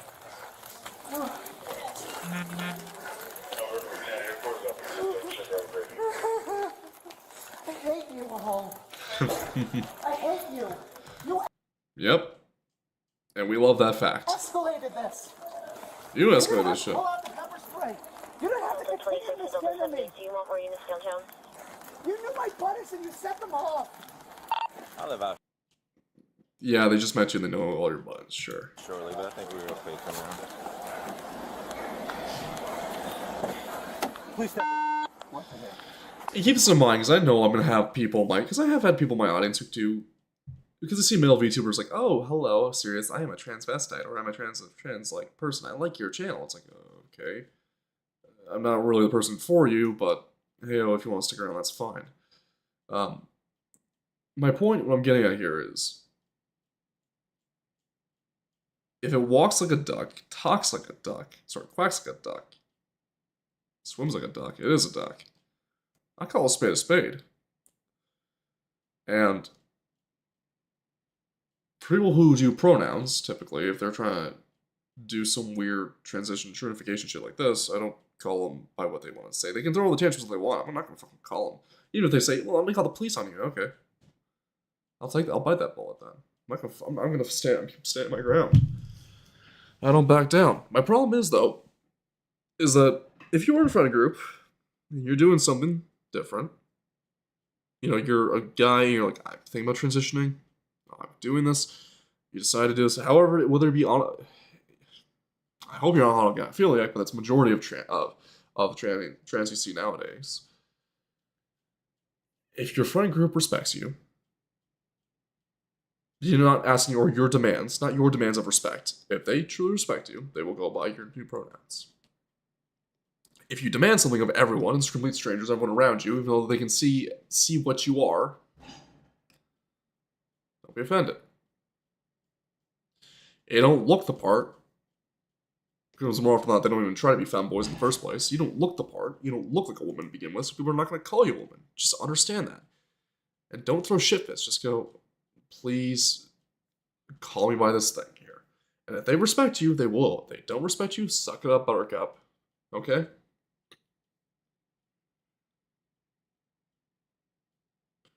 That's just life. And I, for one, say that it's something you gotta live with. That is enough to ruin your day or make you want to kill yourself, then, buddy, you got more problems to sort out than just trying to cut your balls off. Do not push me.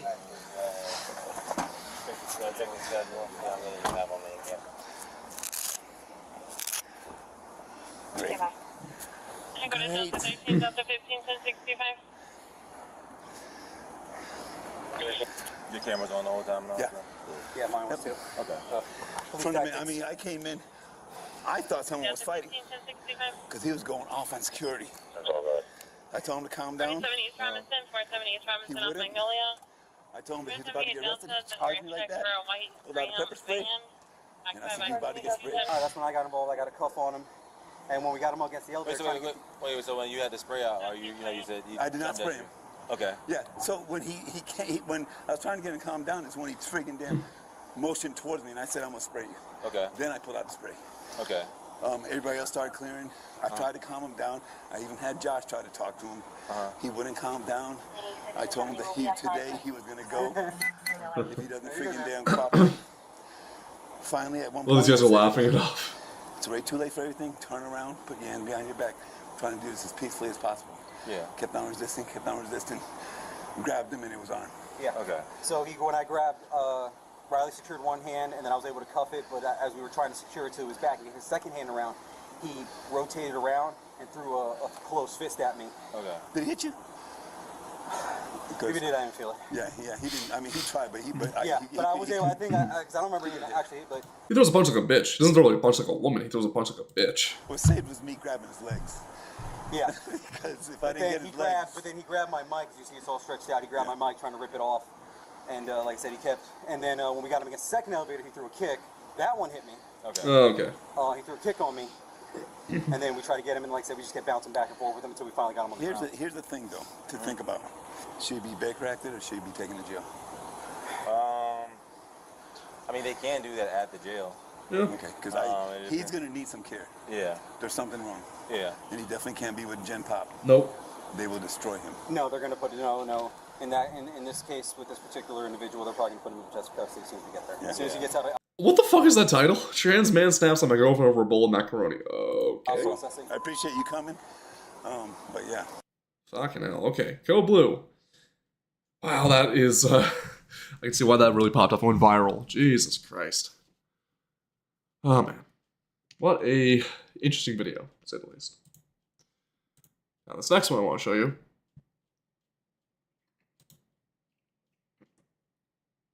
I'm going to skirt over here. Ooh.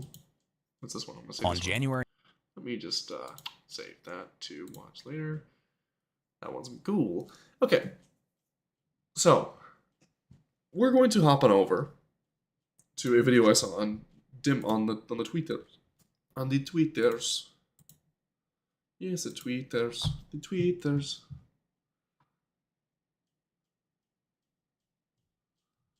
And we just find it here. Da da da da da da dun. Da da da da da dun. It was on the Twitters. Twitters. Twitters. Here, let me just go over to my thing here. Ba-ba-da-ba-ba-dum.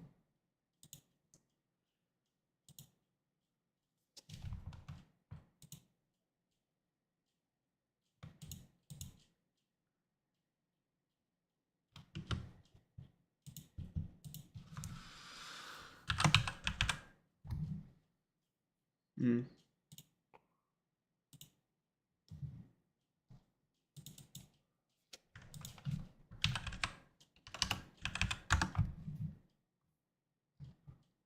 I get it.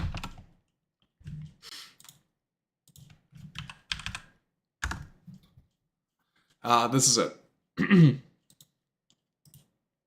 So, this is a video from Twitter that I found. And just watch this shit. Oh, hang on. Let me just pull it up somewhere else.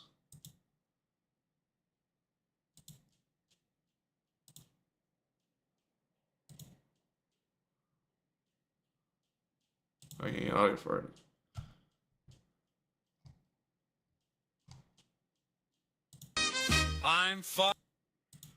So, this is from Twitter.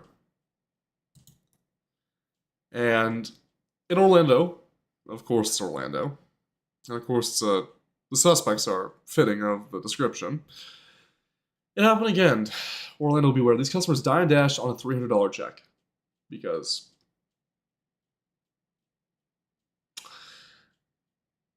do I need to say why? I'm fucking tired of this fucking shit. I'm fucking tired.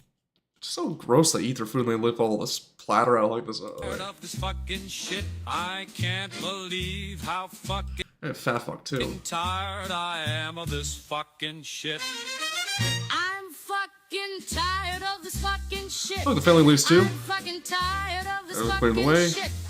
All waddling the way out. Really fucking tired of this fucking shit. That bitch walks up, gets out too. I'm fucking tired of Nope, this that doesn't fucking roll up, right? shit. No one's going that I'm way. fucking tired of this fucking shit.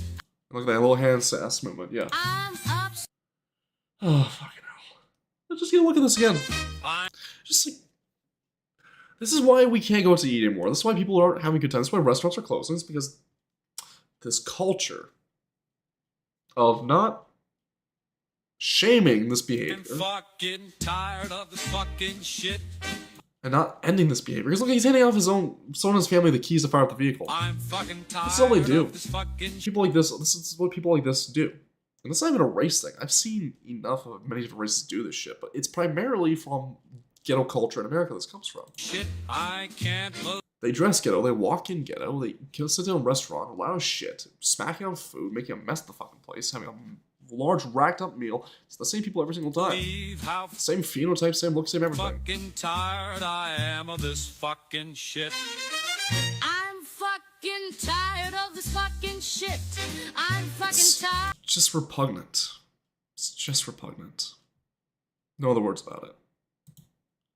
Tired of this fucking shit. I'm Alright.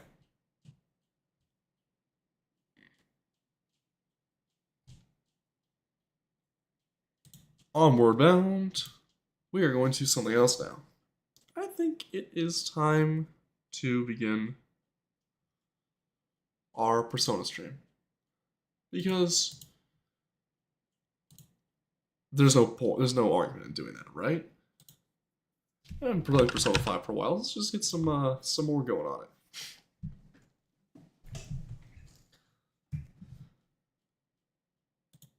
So.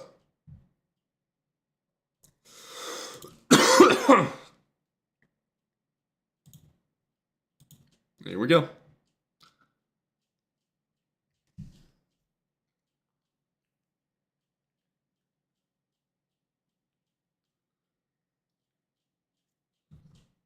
I'm good for the guild.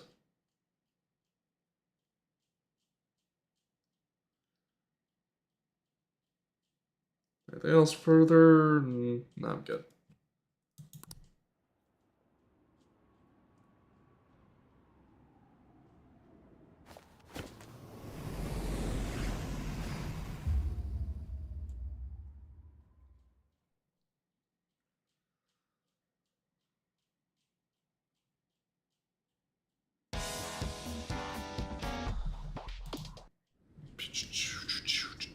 Okay, here we go.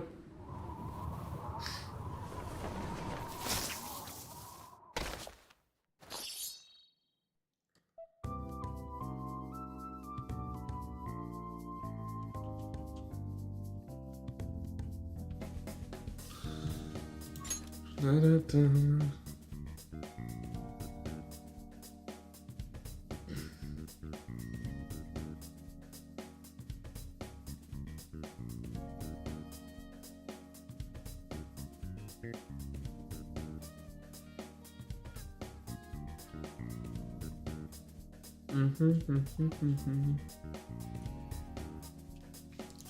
Slower current game, yeah. Nice.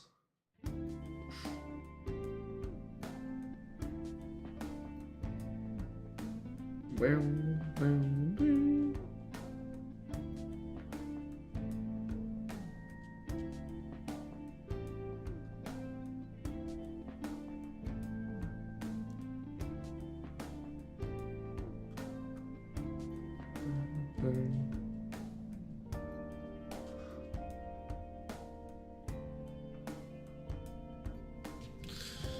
Alright, let's go talk to the boys, see what everyone's doing. How foolish. well. Yeah, let's go. Oh.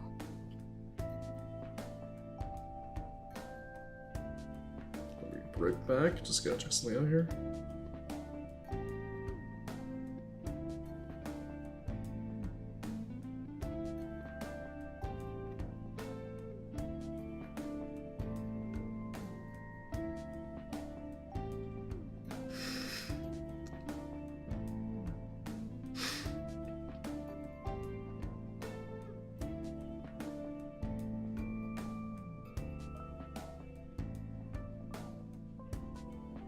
Alright, let's go.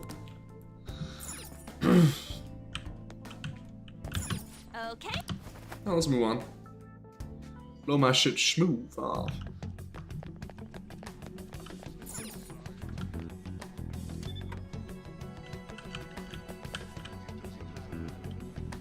Whoa!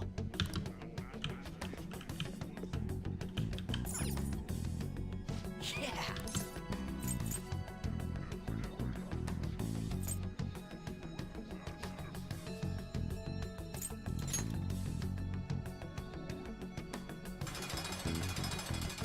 Yeah, okay.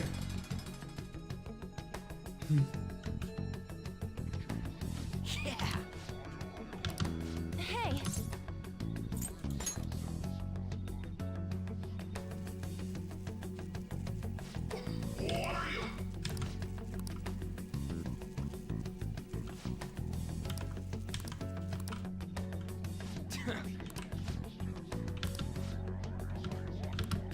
Wait. Let's go.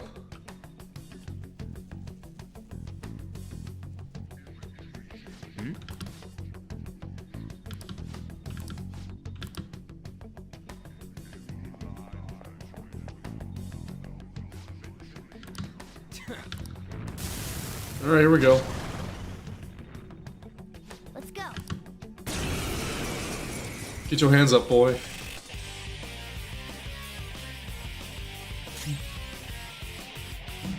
Alright, everyone's got low SP. This isn't it. I don't see a weakness. Hunting Wolf Spirit. Huh. I wonder what the weakness is. Let me just look up quickly.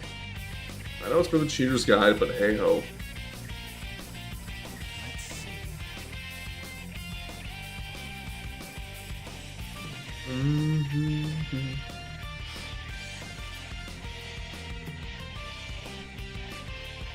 So we got block. Ah, it's electricity. Okay.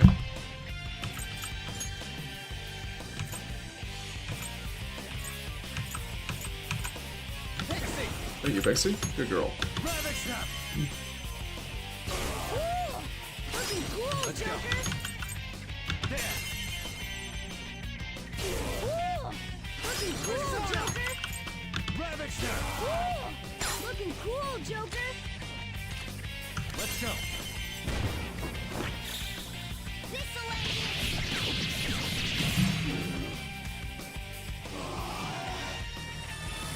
Oh fuck. This is my other self. Uh-huh. Item. I'll try this. Oh, nice one, Fox. Time for this. Oh, nice one, Fox. Using. Oh, nice one, Fox. Slice you to pieces. Kill him.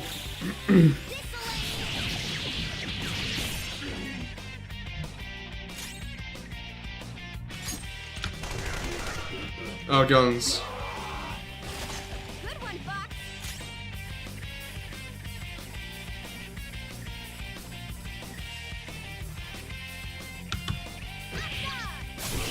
Nice. Fuck my shit up, boy.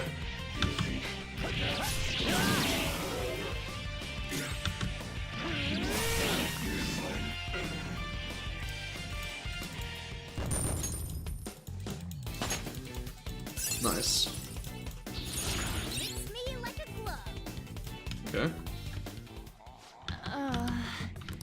Indeed. So we're at the safe room. I need to get my SP up. Alright.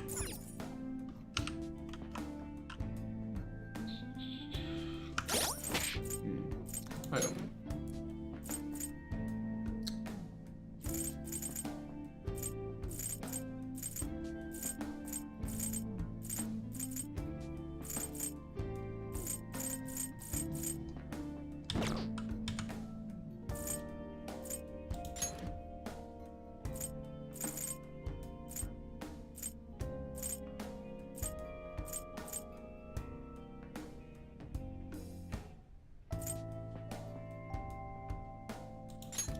Don't need that yet.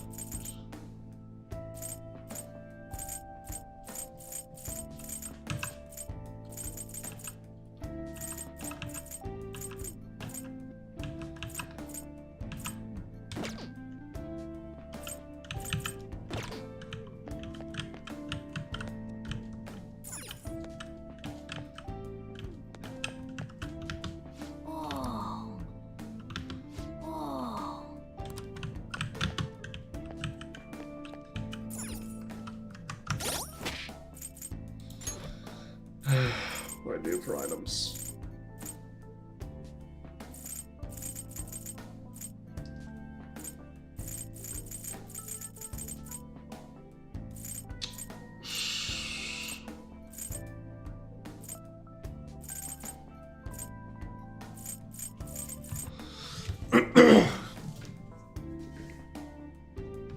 Need my SPM. Ready? Best not to go running gun right now.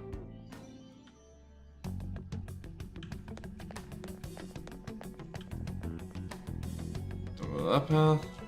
Be unwise. It's there.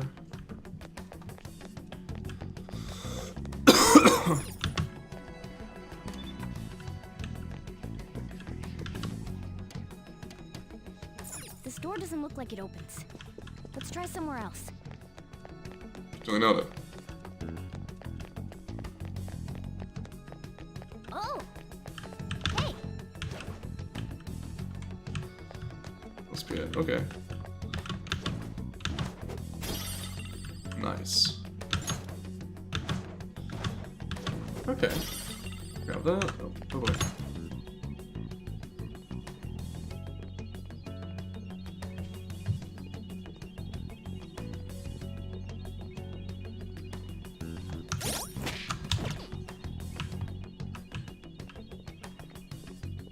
There's no signature on this painting.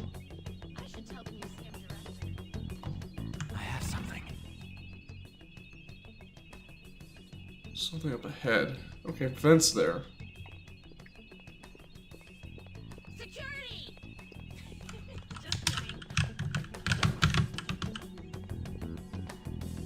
No one's over here. Damn it! There's a dangerous one in there. Ice is the shadow's weak spot. I am thou.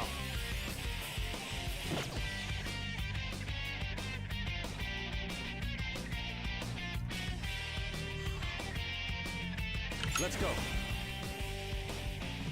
Fuck.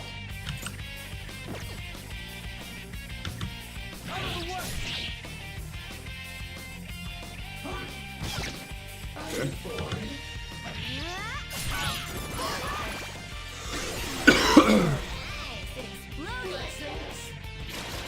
Comes down to this. I'm more gonna. 4 enemies. Hold your ground.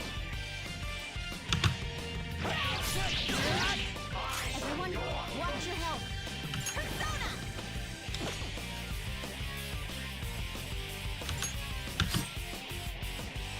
It's trying to run. Watch out. It's trying to run. Watch out. I'm at my limit. I'll cut you down. Keep it going, Fox. Persona. I'll finish you. Failure. I got too ready. It's over, boys. I'll back out and focus on support. Joker, get out. No. Joker! It's over. It's so fucking over, bros.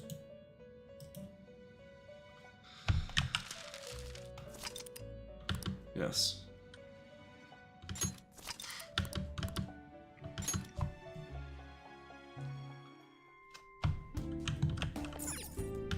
Let's go. Yep.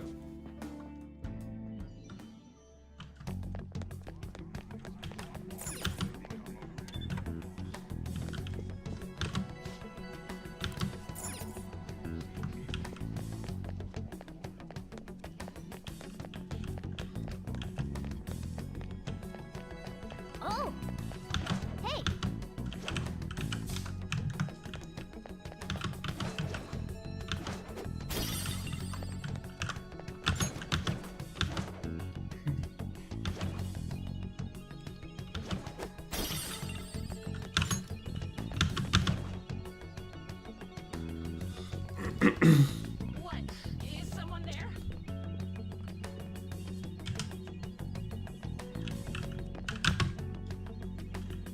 Get in.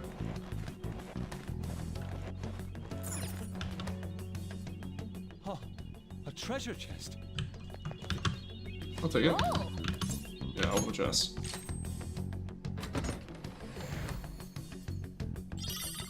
This is an outfit, nice. Yes, you can wear that. Play as some pimps.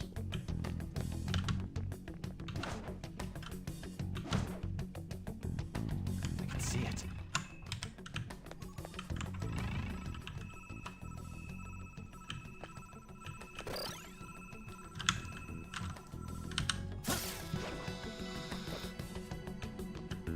So you do it on my way up.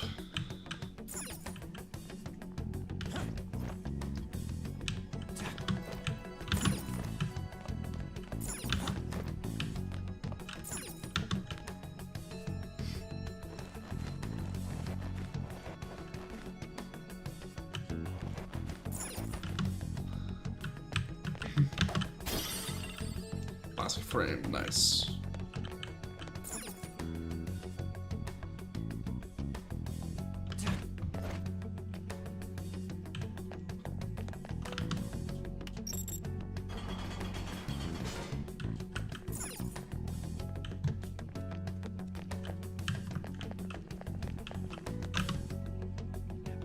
Whoa! Seat pass there, perfect. We aren't going in that room yet. We don't have the power.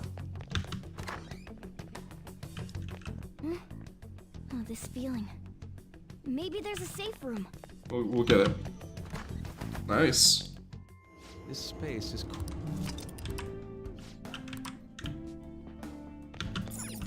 Okay.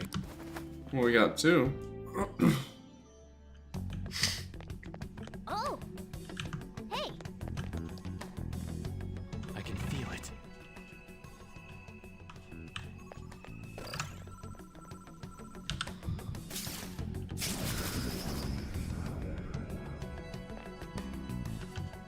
Joker!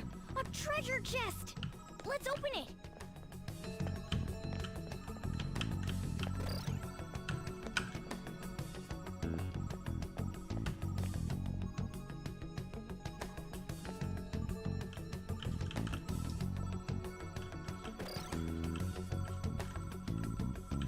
I can feel it.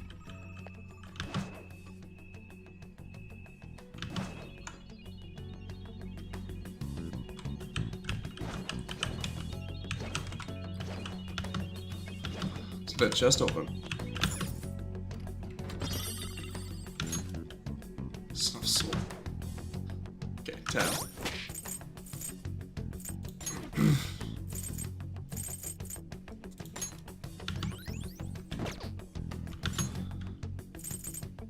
Good, good.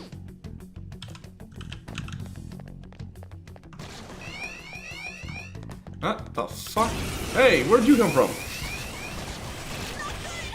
We're surrounded. 3 enemies. Fuck.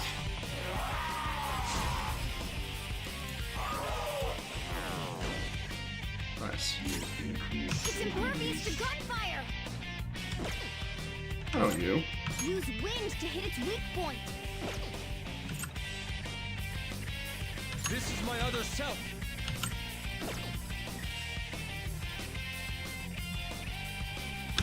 Ah, nice one, Fox.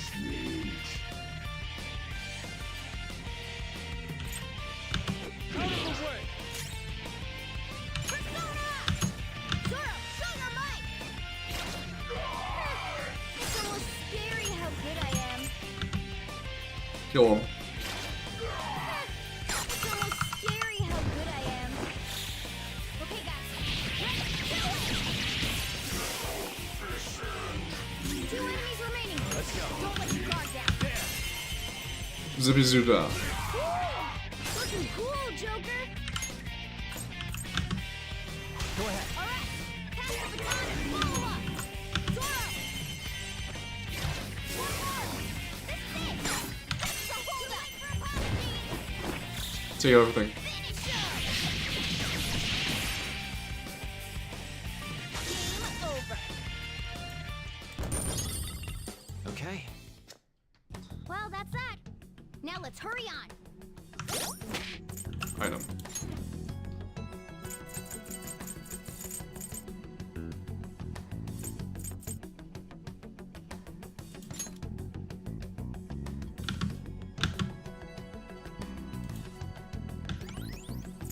Nice.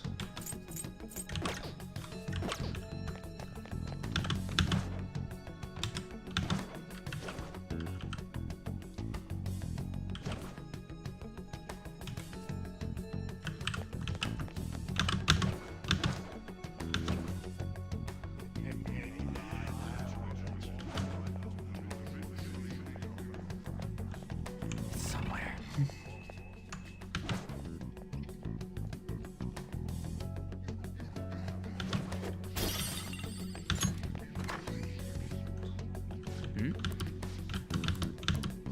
Okay.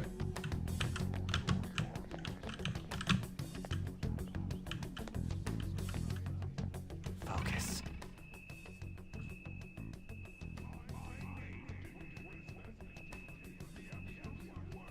Okay.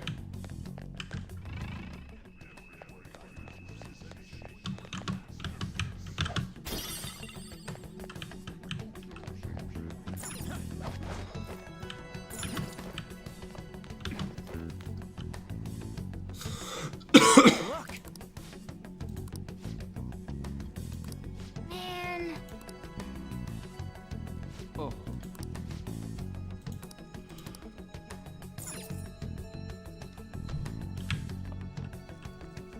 Okay.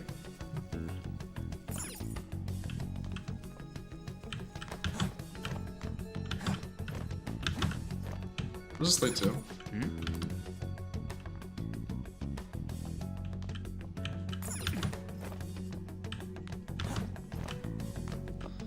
Duly noted. Oh. Move that crane. Okay.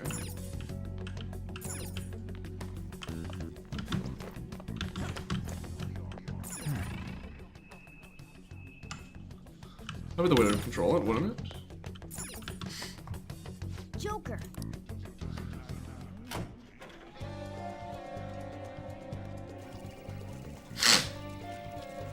Wait.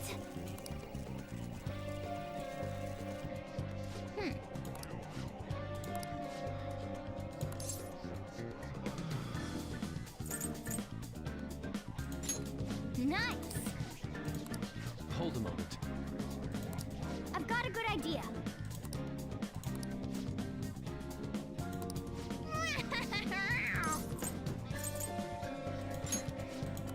Now then.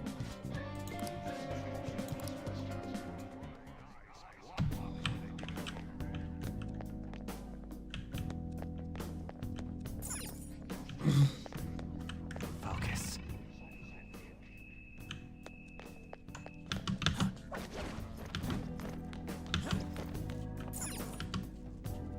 Oh. Indeed.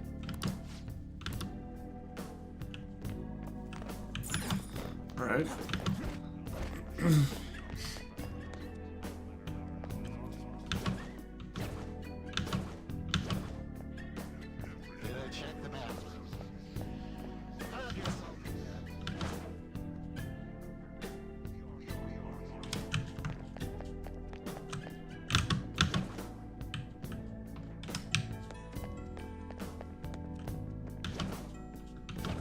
Okay.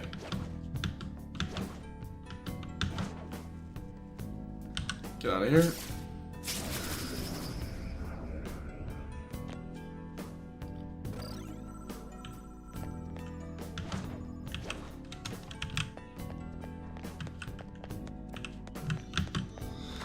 Yeah. Okay. Well. Oh.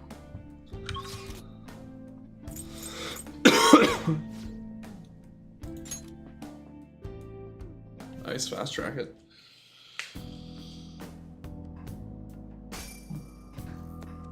Oh, fuck. Innate. Wait, Justine. Come inside. We've much to discuss. I move in, I move out.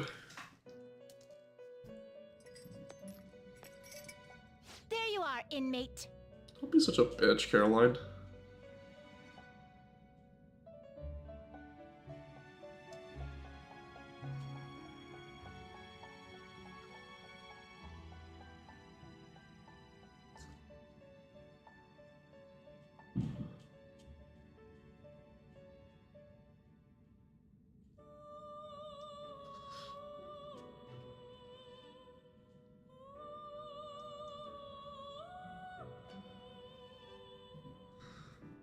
Hang on for a second. I'm gonna go on a quick break. Sorry to leave you guys for a sec. I'm just going on a quick break right now.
Alright, we're back.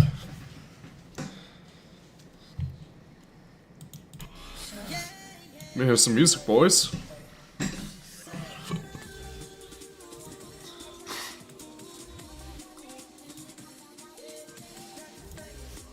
Alright, here we go.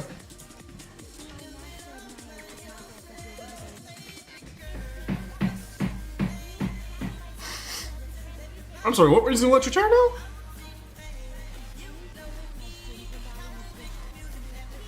You are getting a little sparky? This is the Green Moth now?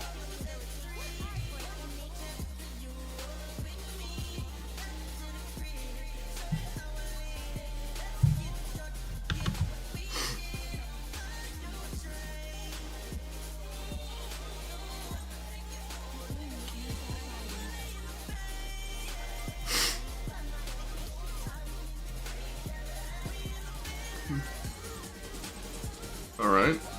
Alright. Okay.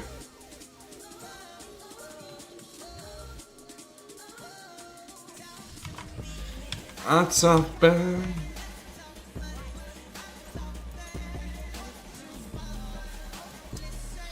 Shawty get the snap. Oh, behave. Walk it.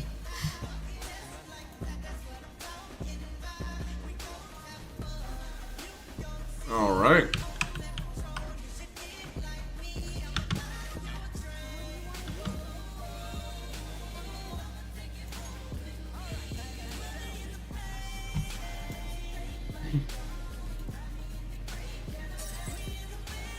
Welcome back, H50. Sorry to hear about that.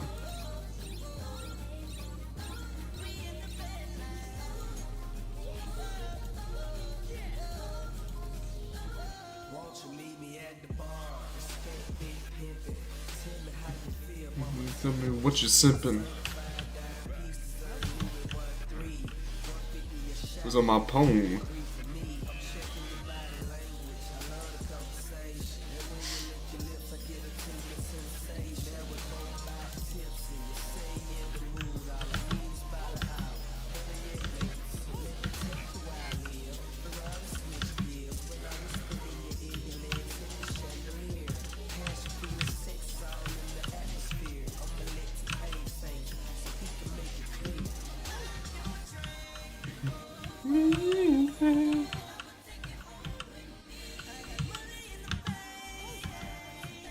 Yeah. Could make some more pickpockets.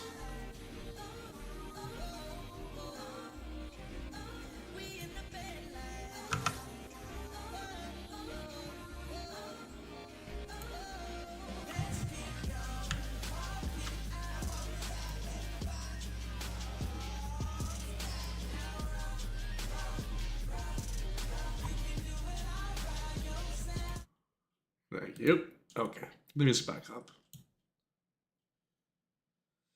So right here, you're almost asleep there, H250, but hope you had a good day at work.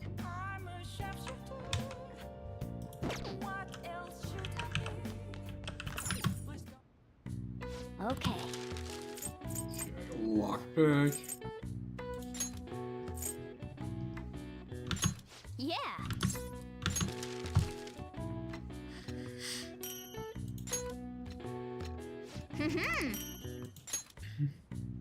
Yes. Yeah.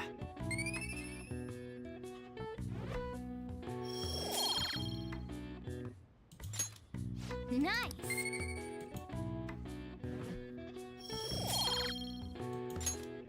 Well then. That's Tay.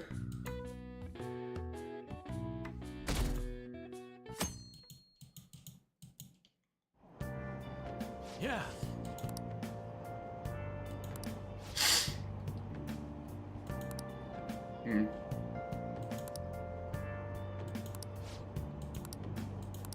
In the end.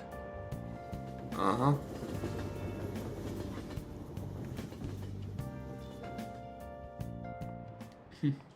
Jeez.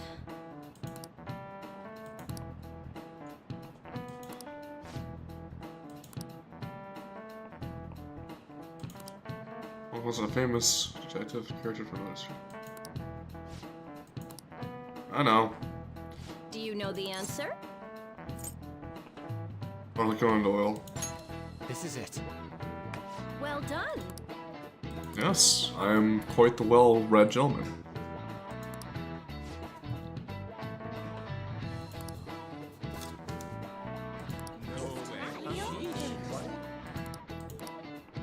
Nice going. I'm a smart cookie. Oh yeah. All right.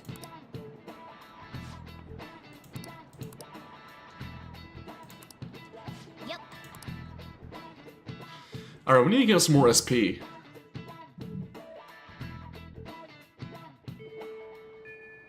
Hey. Yeah, I know. Hang on to your pussy. There's way too much pollen in the air. Yeah.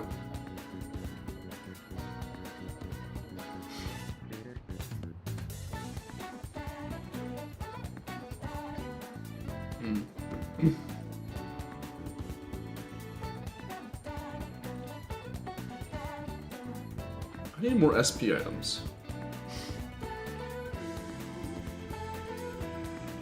Ah.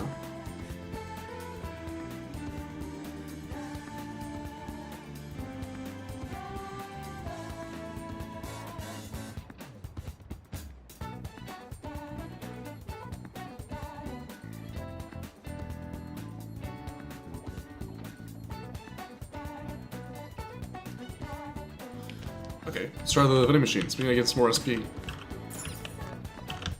Oh man. Looks like I'm gay.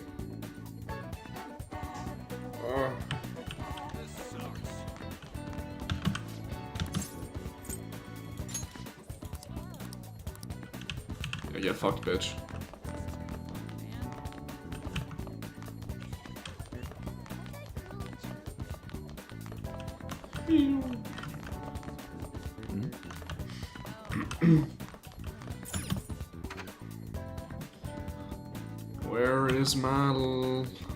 Where's my coffee? What's up, nerd?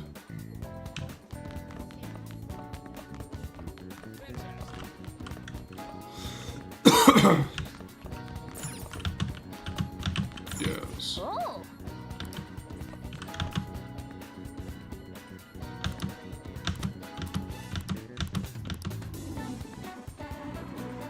I took a piss.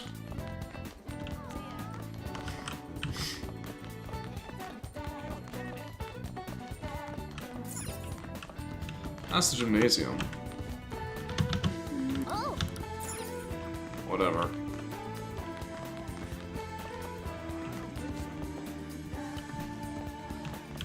Alright. Where's the vending machine?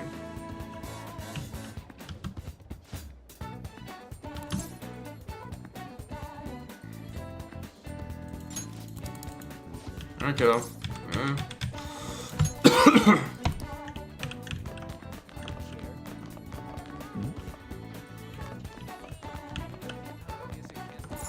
There we go. Vending machines are right here. I just want my Oh. HP. No. Sup, player? What you got? Hi. No.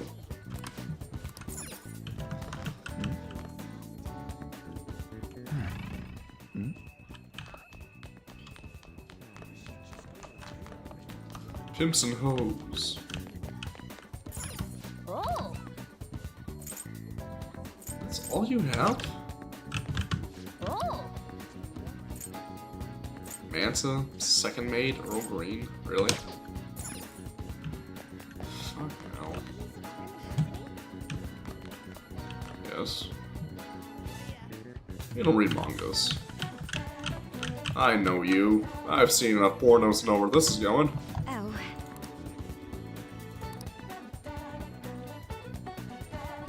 What you reading there, baby girl?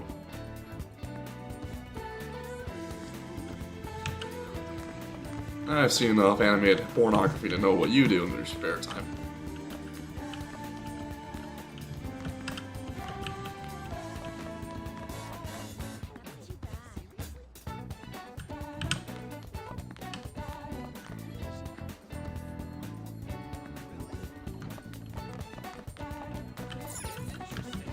Hello. You're right.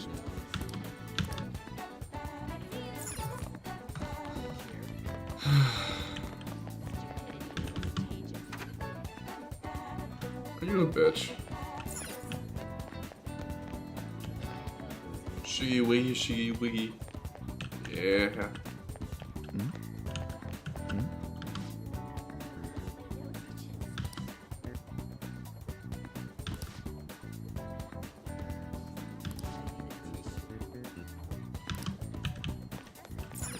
So you're a class whore. Oh. Fucking hell. Oh. That's better.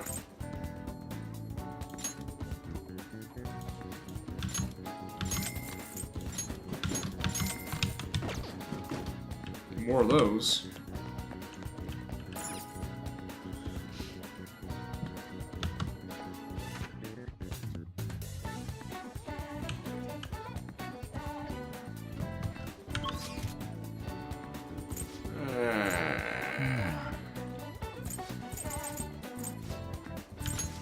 Get the rail map.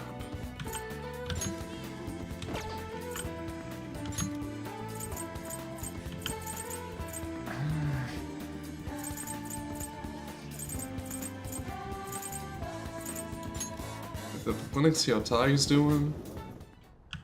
What's up, baby girl? Allergies are so annoying. Please head to the exam room. Well, which do you want? HP. I guarantee the results for each one. Take care. Thank you, baby girl. Hmm? All the clinical trials. Get there. Shibuya. We'll get to that in a sec.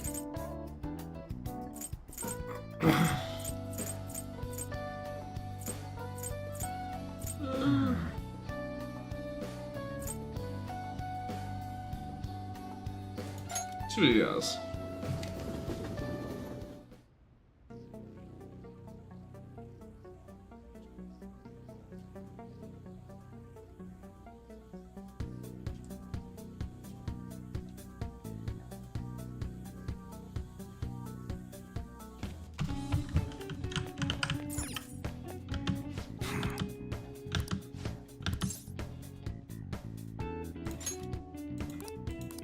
Come on.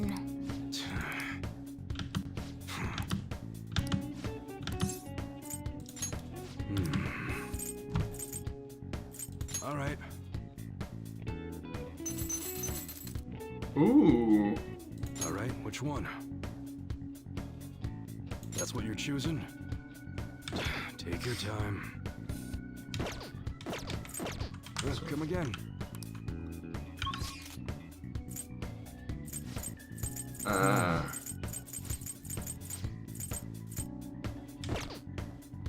go to the map.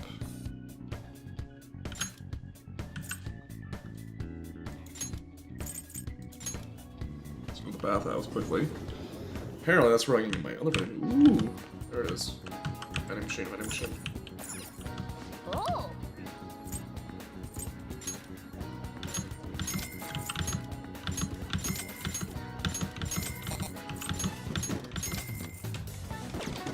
Alright, I'll take it.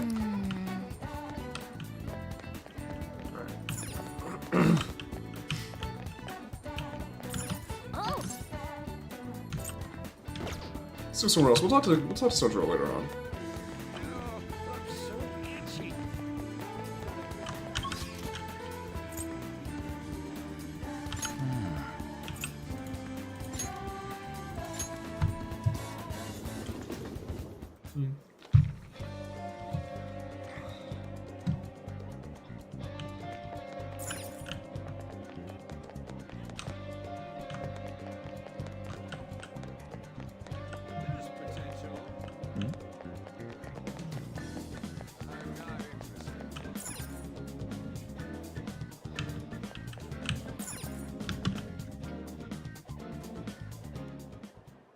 We can now.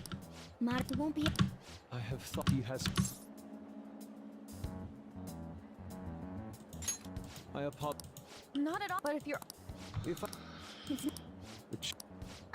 Are they Leon the Candy? palace is, I think. Very nicely put, Lady Anne. Actually, may I ask but why does this world formed from materialized cognitions even exist to begin with? Don't tell me. Has it always existed? Honestly, at the very least. I see. Crap. It totally kind of weird thinking there might be holes. Did the thought ever cross your mind? Don't be so anxious. All that's important.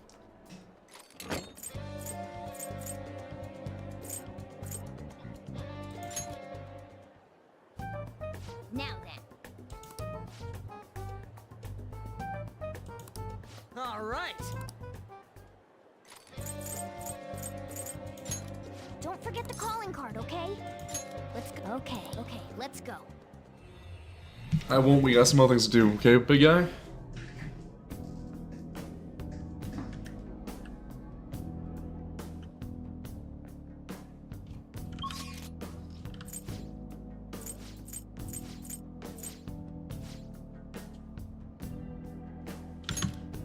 We'll go here. Okay.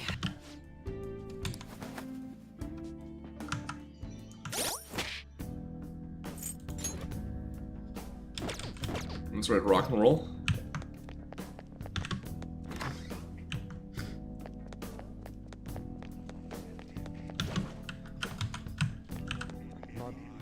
What do you want to do?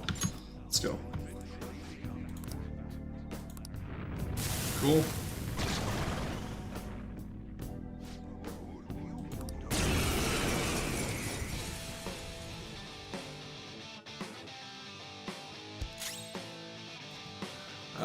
Awaken God. What is the strategy?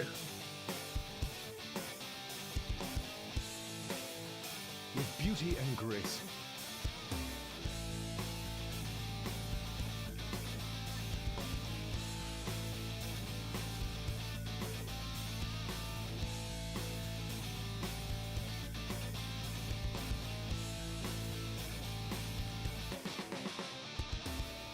Shit, I don't have use cases up here.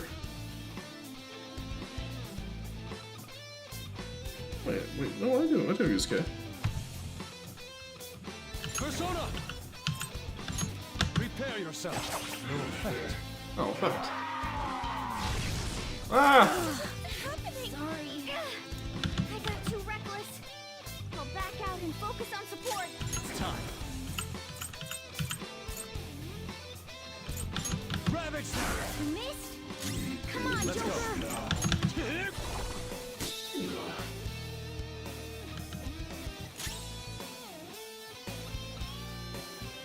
Come. Go down. Joker, you're This hurt. is my other self. Don't get reckless now.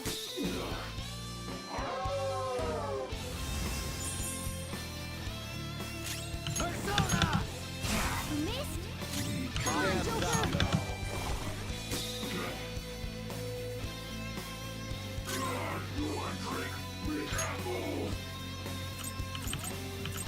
Not used to.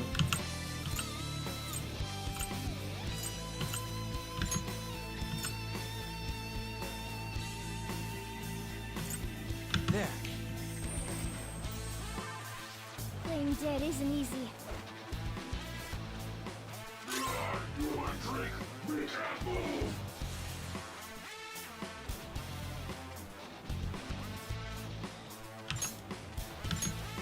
Using. Sorry. Joker. It's over. Hey, Oh.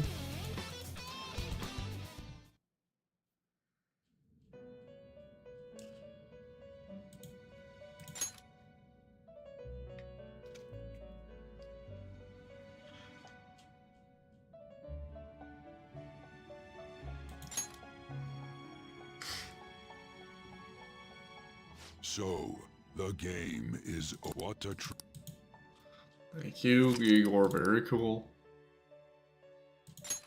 Let's start the battle.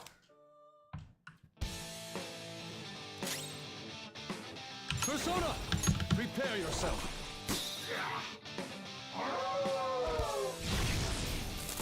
Whoa! That's how true Phantom beats do it.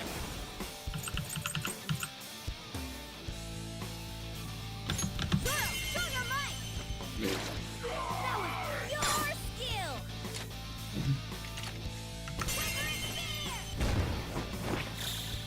Persona!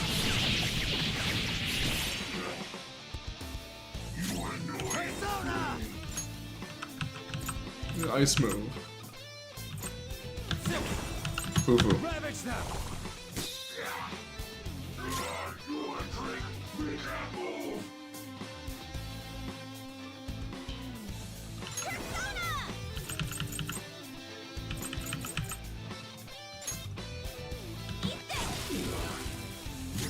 Let's go. I lend it.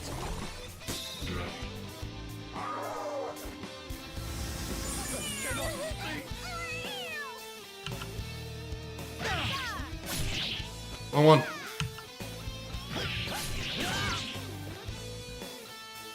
On. Put you down. Joker, get up! Holy fuck.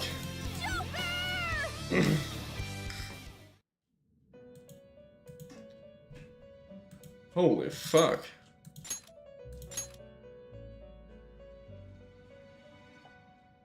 So what a Holy shit, boy.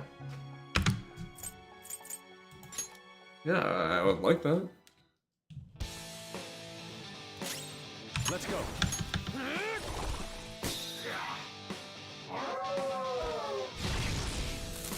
Joker, get up! No! Holy fuck.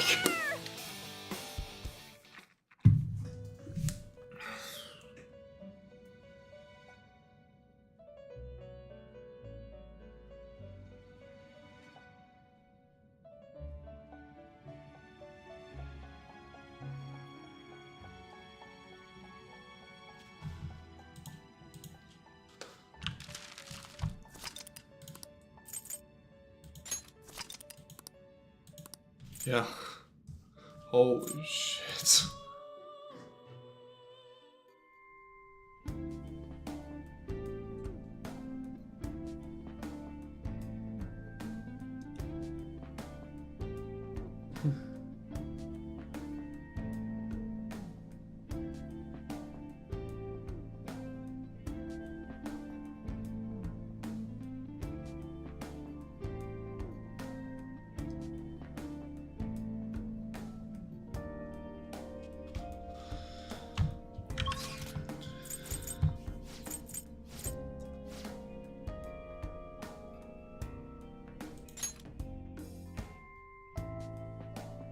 We've arrived. Now let's push forward, Joker.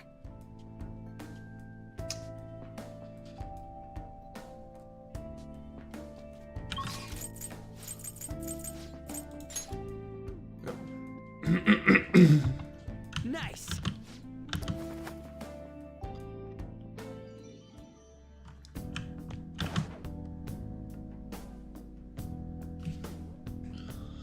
Is the next room here?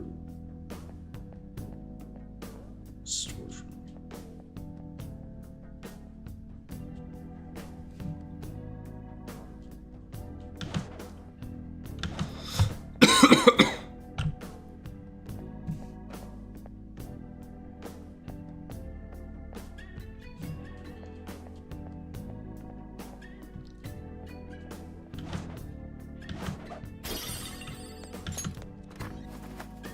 Am I on the right way?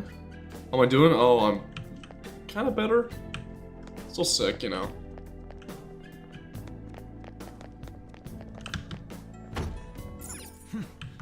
It seems it doesn't open. Very well. So be it.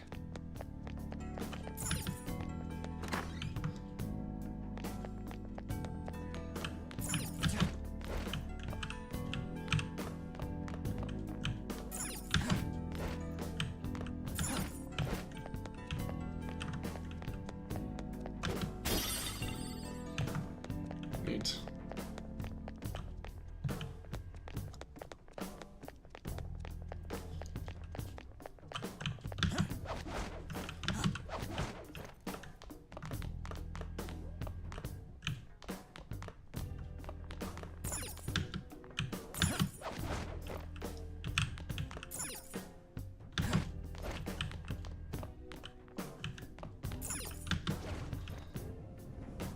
I hope so.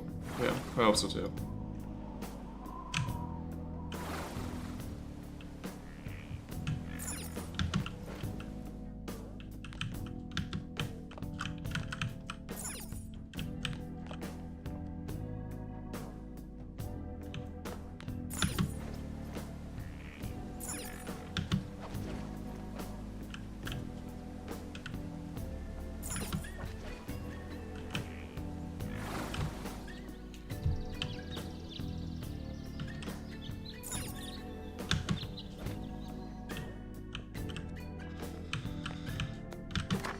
You know, so under the weather, I guess.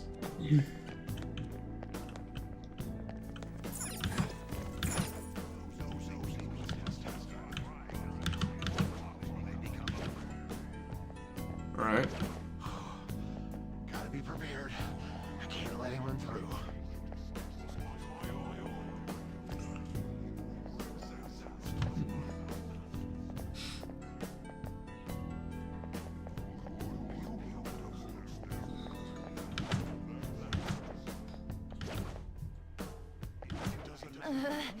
There's a dangerous one up ahead.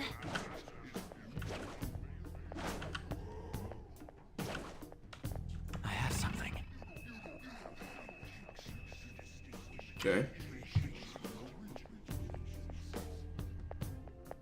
Did I check the bathroom? I guess I'll do that.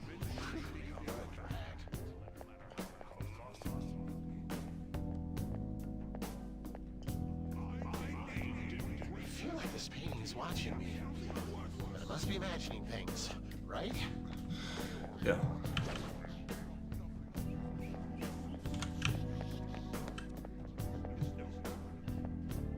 I can feel it. There's something up there.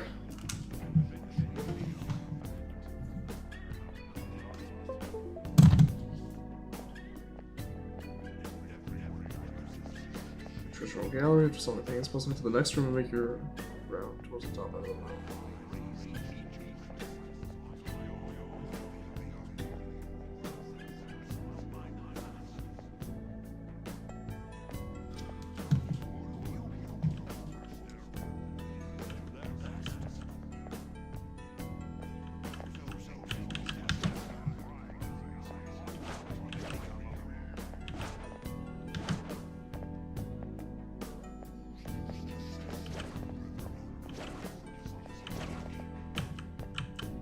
I can feel it.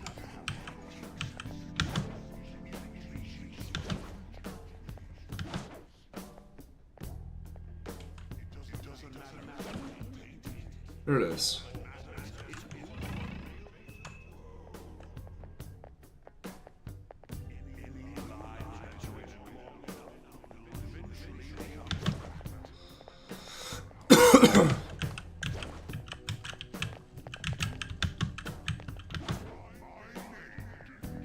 Okay, how do I get up there?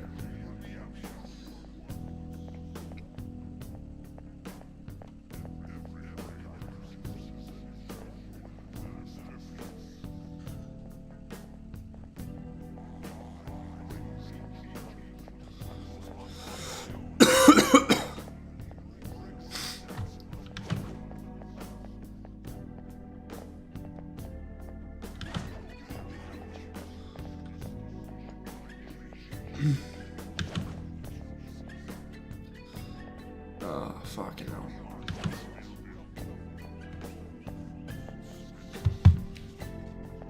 I hope there are no intruders. Mm-hmm. Please, no. Oh, I can hear my own footsteps. Click, clack, click, click. Just trying to looking for a guy to find that green seed. Please, no.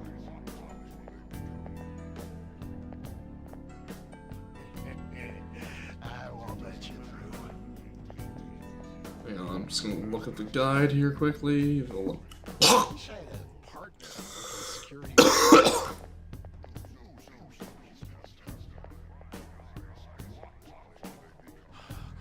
one come over here.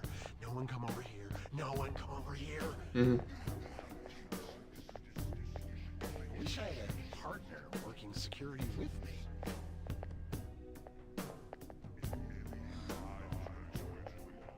check the bathroom?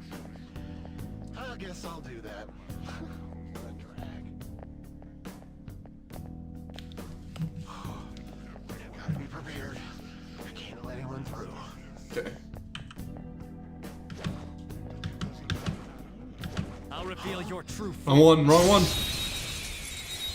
This next to me though. Alright, the first move is ours. It's weak to fire skills. Use wings to hit its weak point. Weakness. Wanna answer beauty. Ice. I am thou. Doing some boo-foo. Ah, nice one, Fox.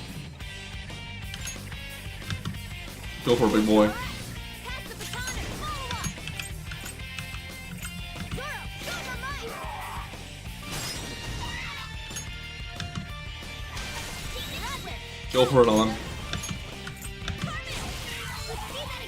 Do not move a muscle.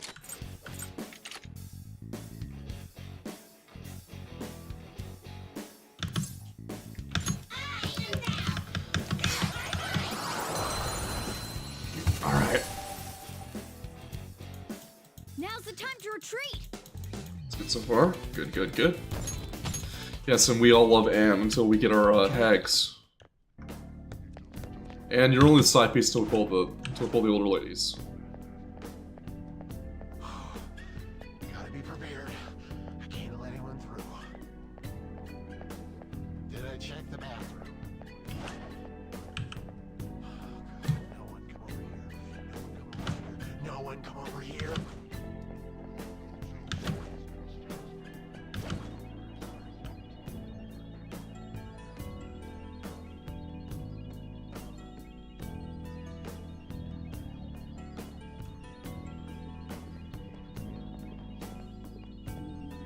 So happy, surrounded by paintings.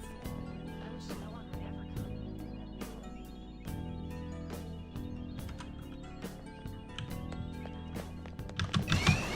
You fucking twat. What happened? We're surrounded. 3 enemies.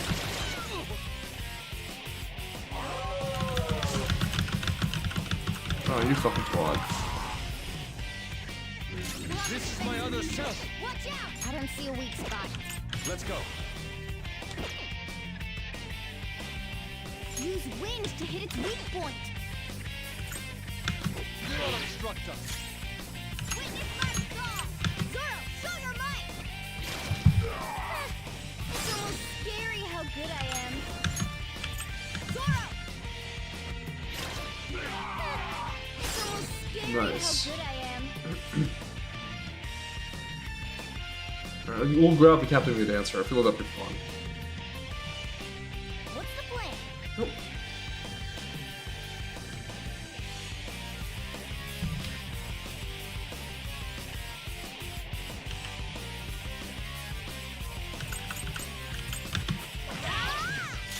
Persona! Go down! Get ready.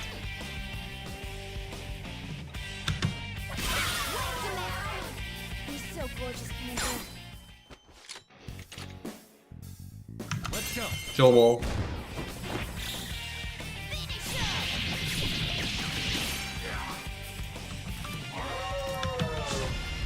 Yeah, yeah.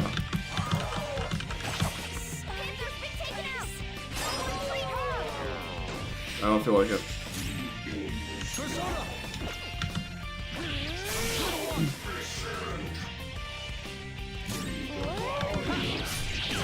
What's going on?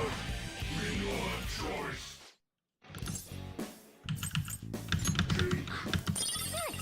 An item that was worth all that talking. Okay. And Anne's just there, face on ass up right now. Victory! We just leave her body here. Okay. There you go.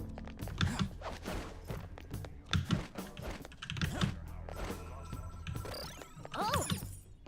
It looks like. I can see it. What are you doing here?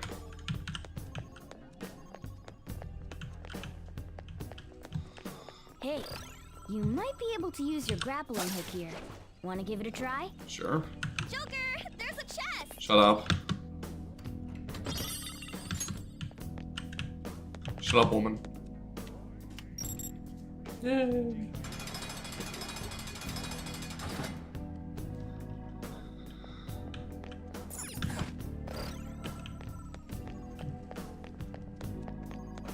My.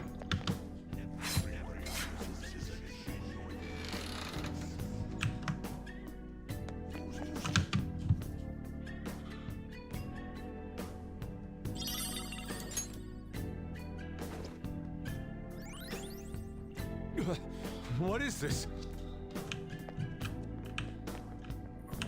Listen up. Don't worry, Leon Kennedy, you won't need to know. Yosuke, you're gonna play over me calling you Leon, I swear to God.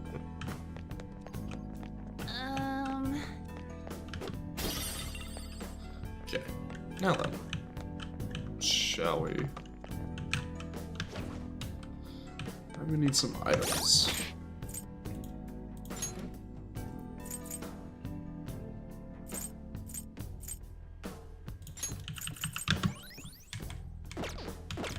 That's better. Wait, you may be able to use your grappling hook here. Perhaps. I'm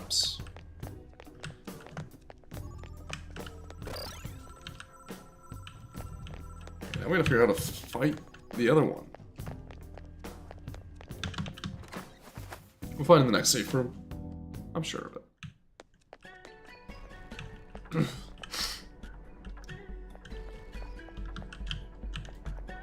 I don't like this place.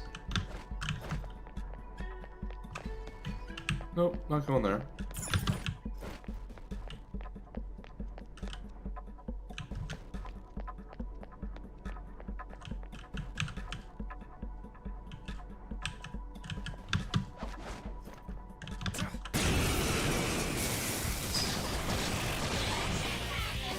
That one's strong.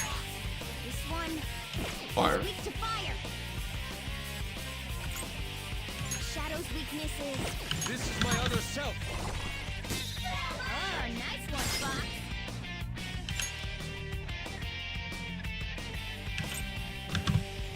Lend me a hand. Right there, Pass the baton and follow up. Get that. Damn, Sonic. Let's see that again, Dancer. Persona. Coming. Let's see that again, Panther. Not move a muscle. Give me your Jack Frost shit, boy. Now's the time to retreat. Nice. All right.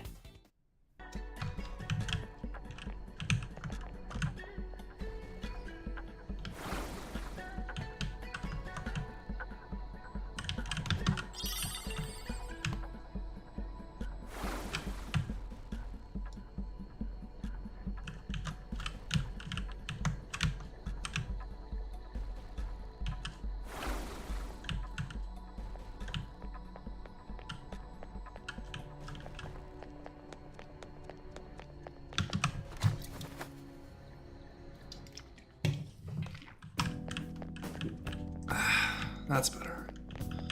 Okay. I think we'll call it a night from here. See who's up and running. Okay. Be safe here. Let's do it. Alright. Just a brief stream because I was a bit sick today. So.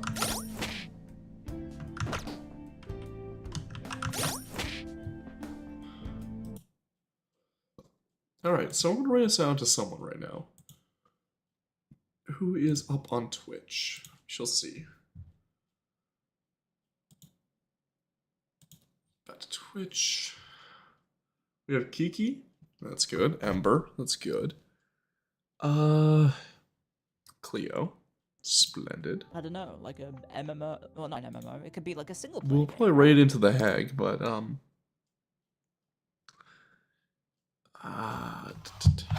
Smug. Alon. No, she's not lying. Okay. So I guess my pick for raids tonight I'm not gonna touch Pippa with a pole. So we'll raid into Cleo.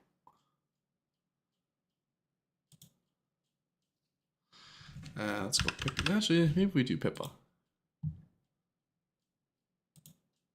Yeah, fuck it. We'll do Pippa. I don't like her, but Slide like crazy.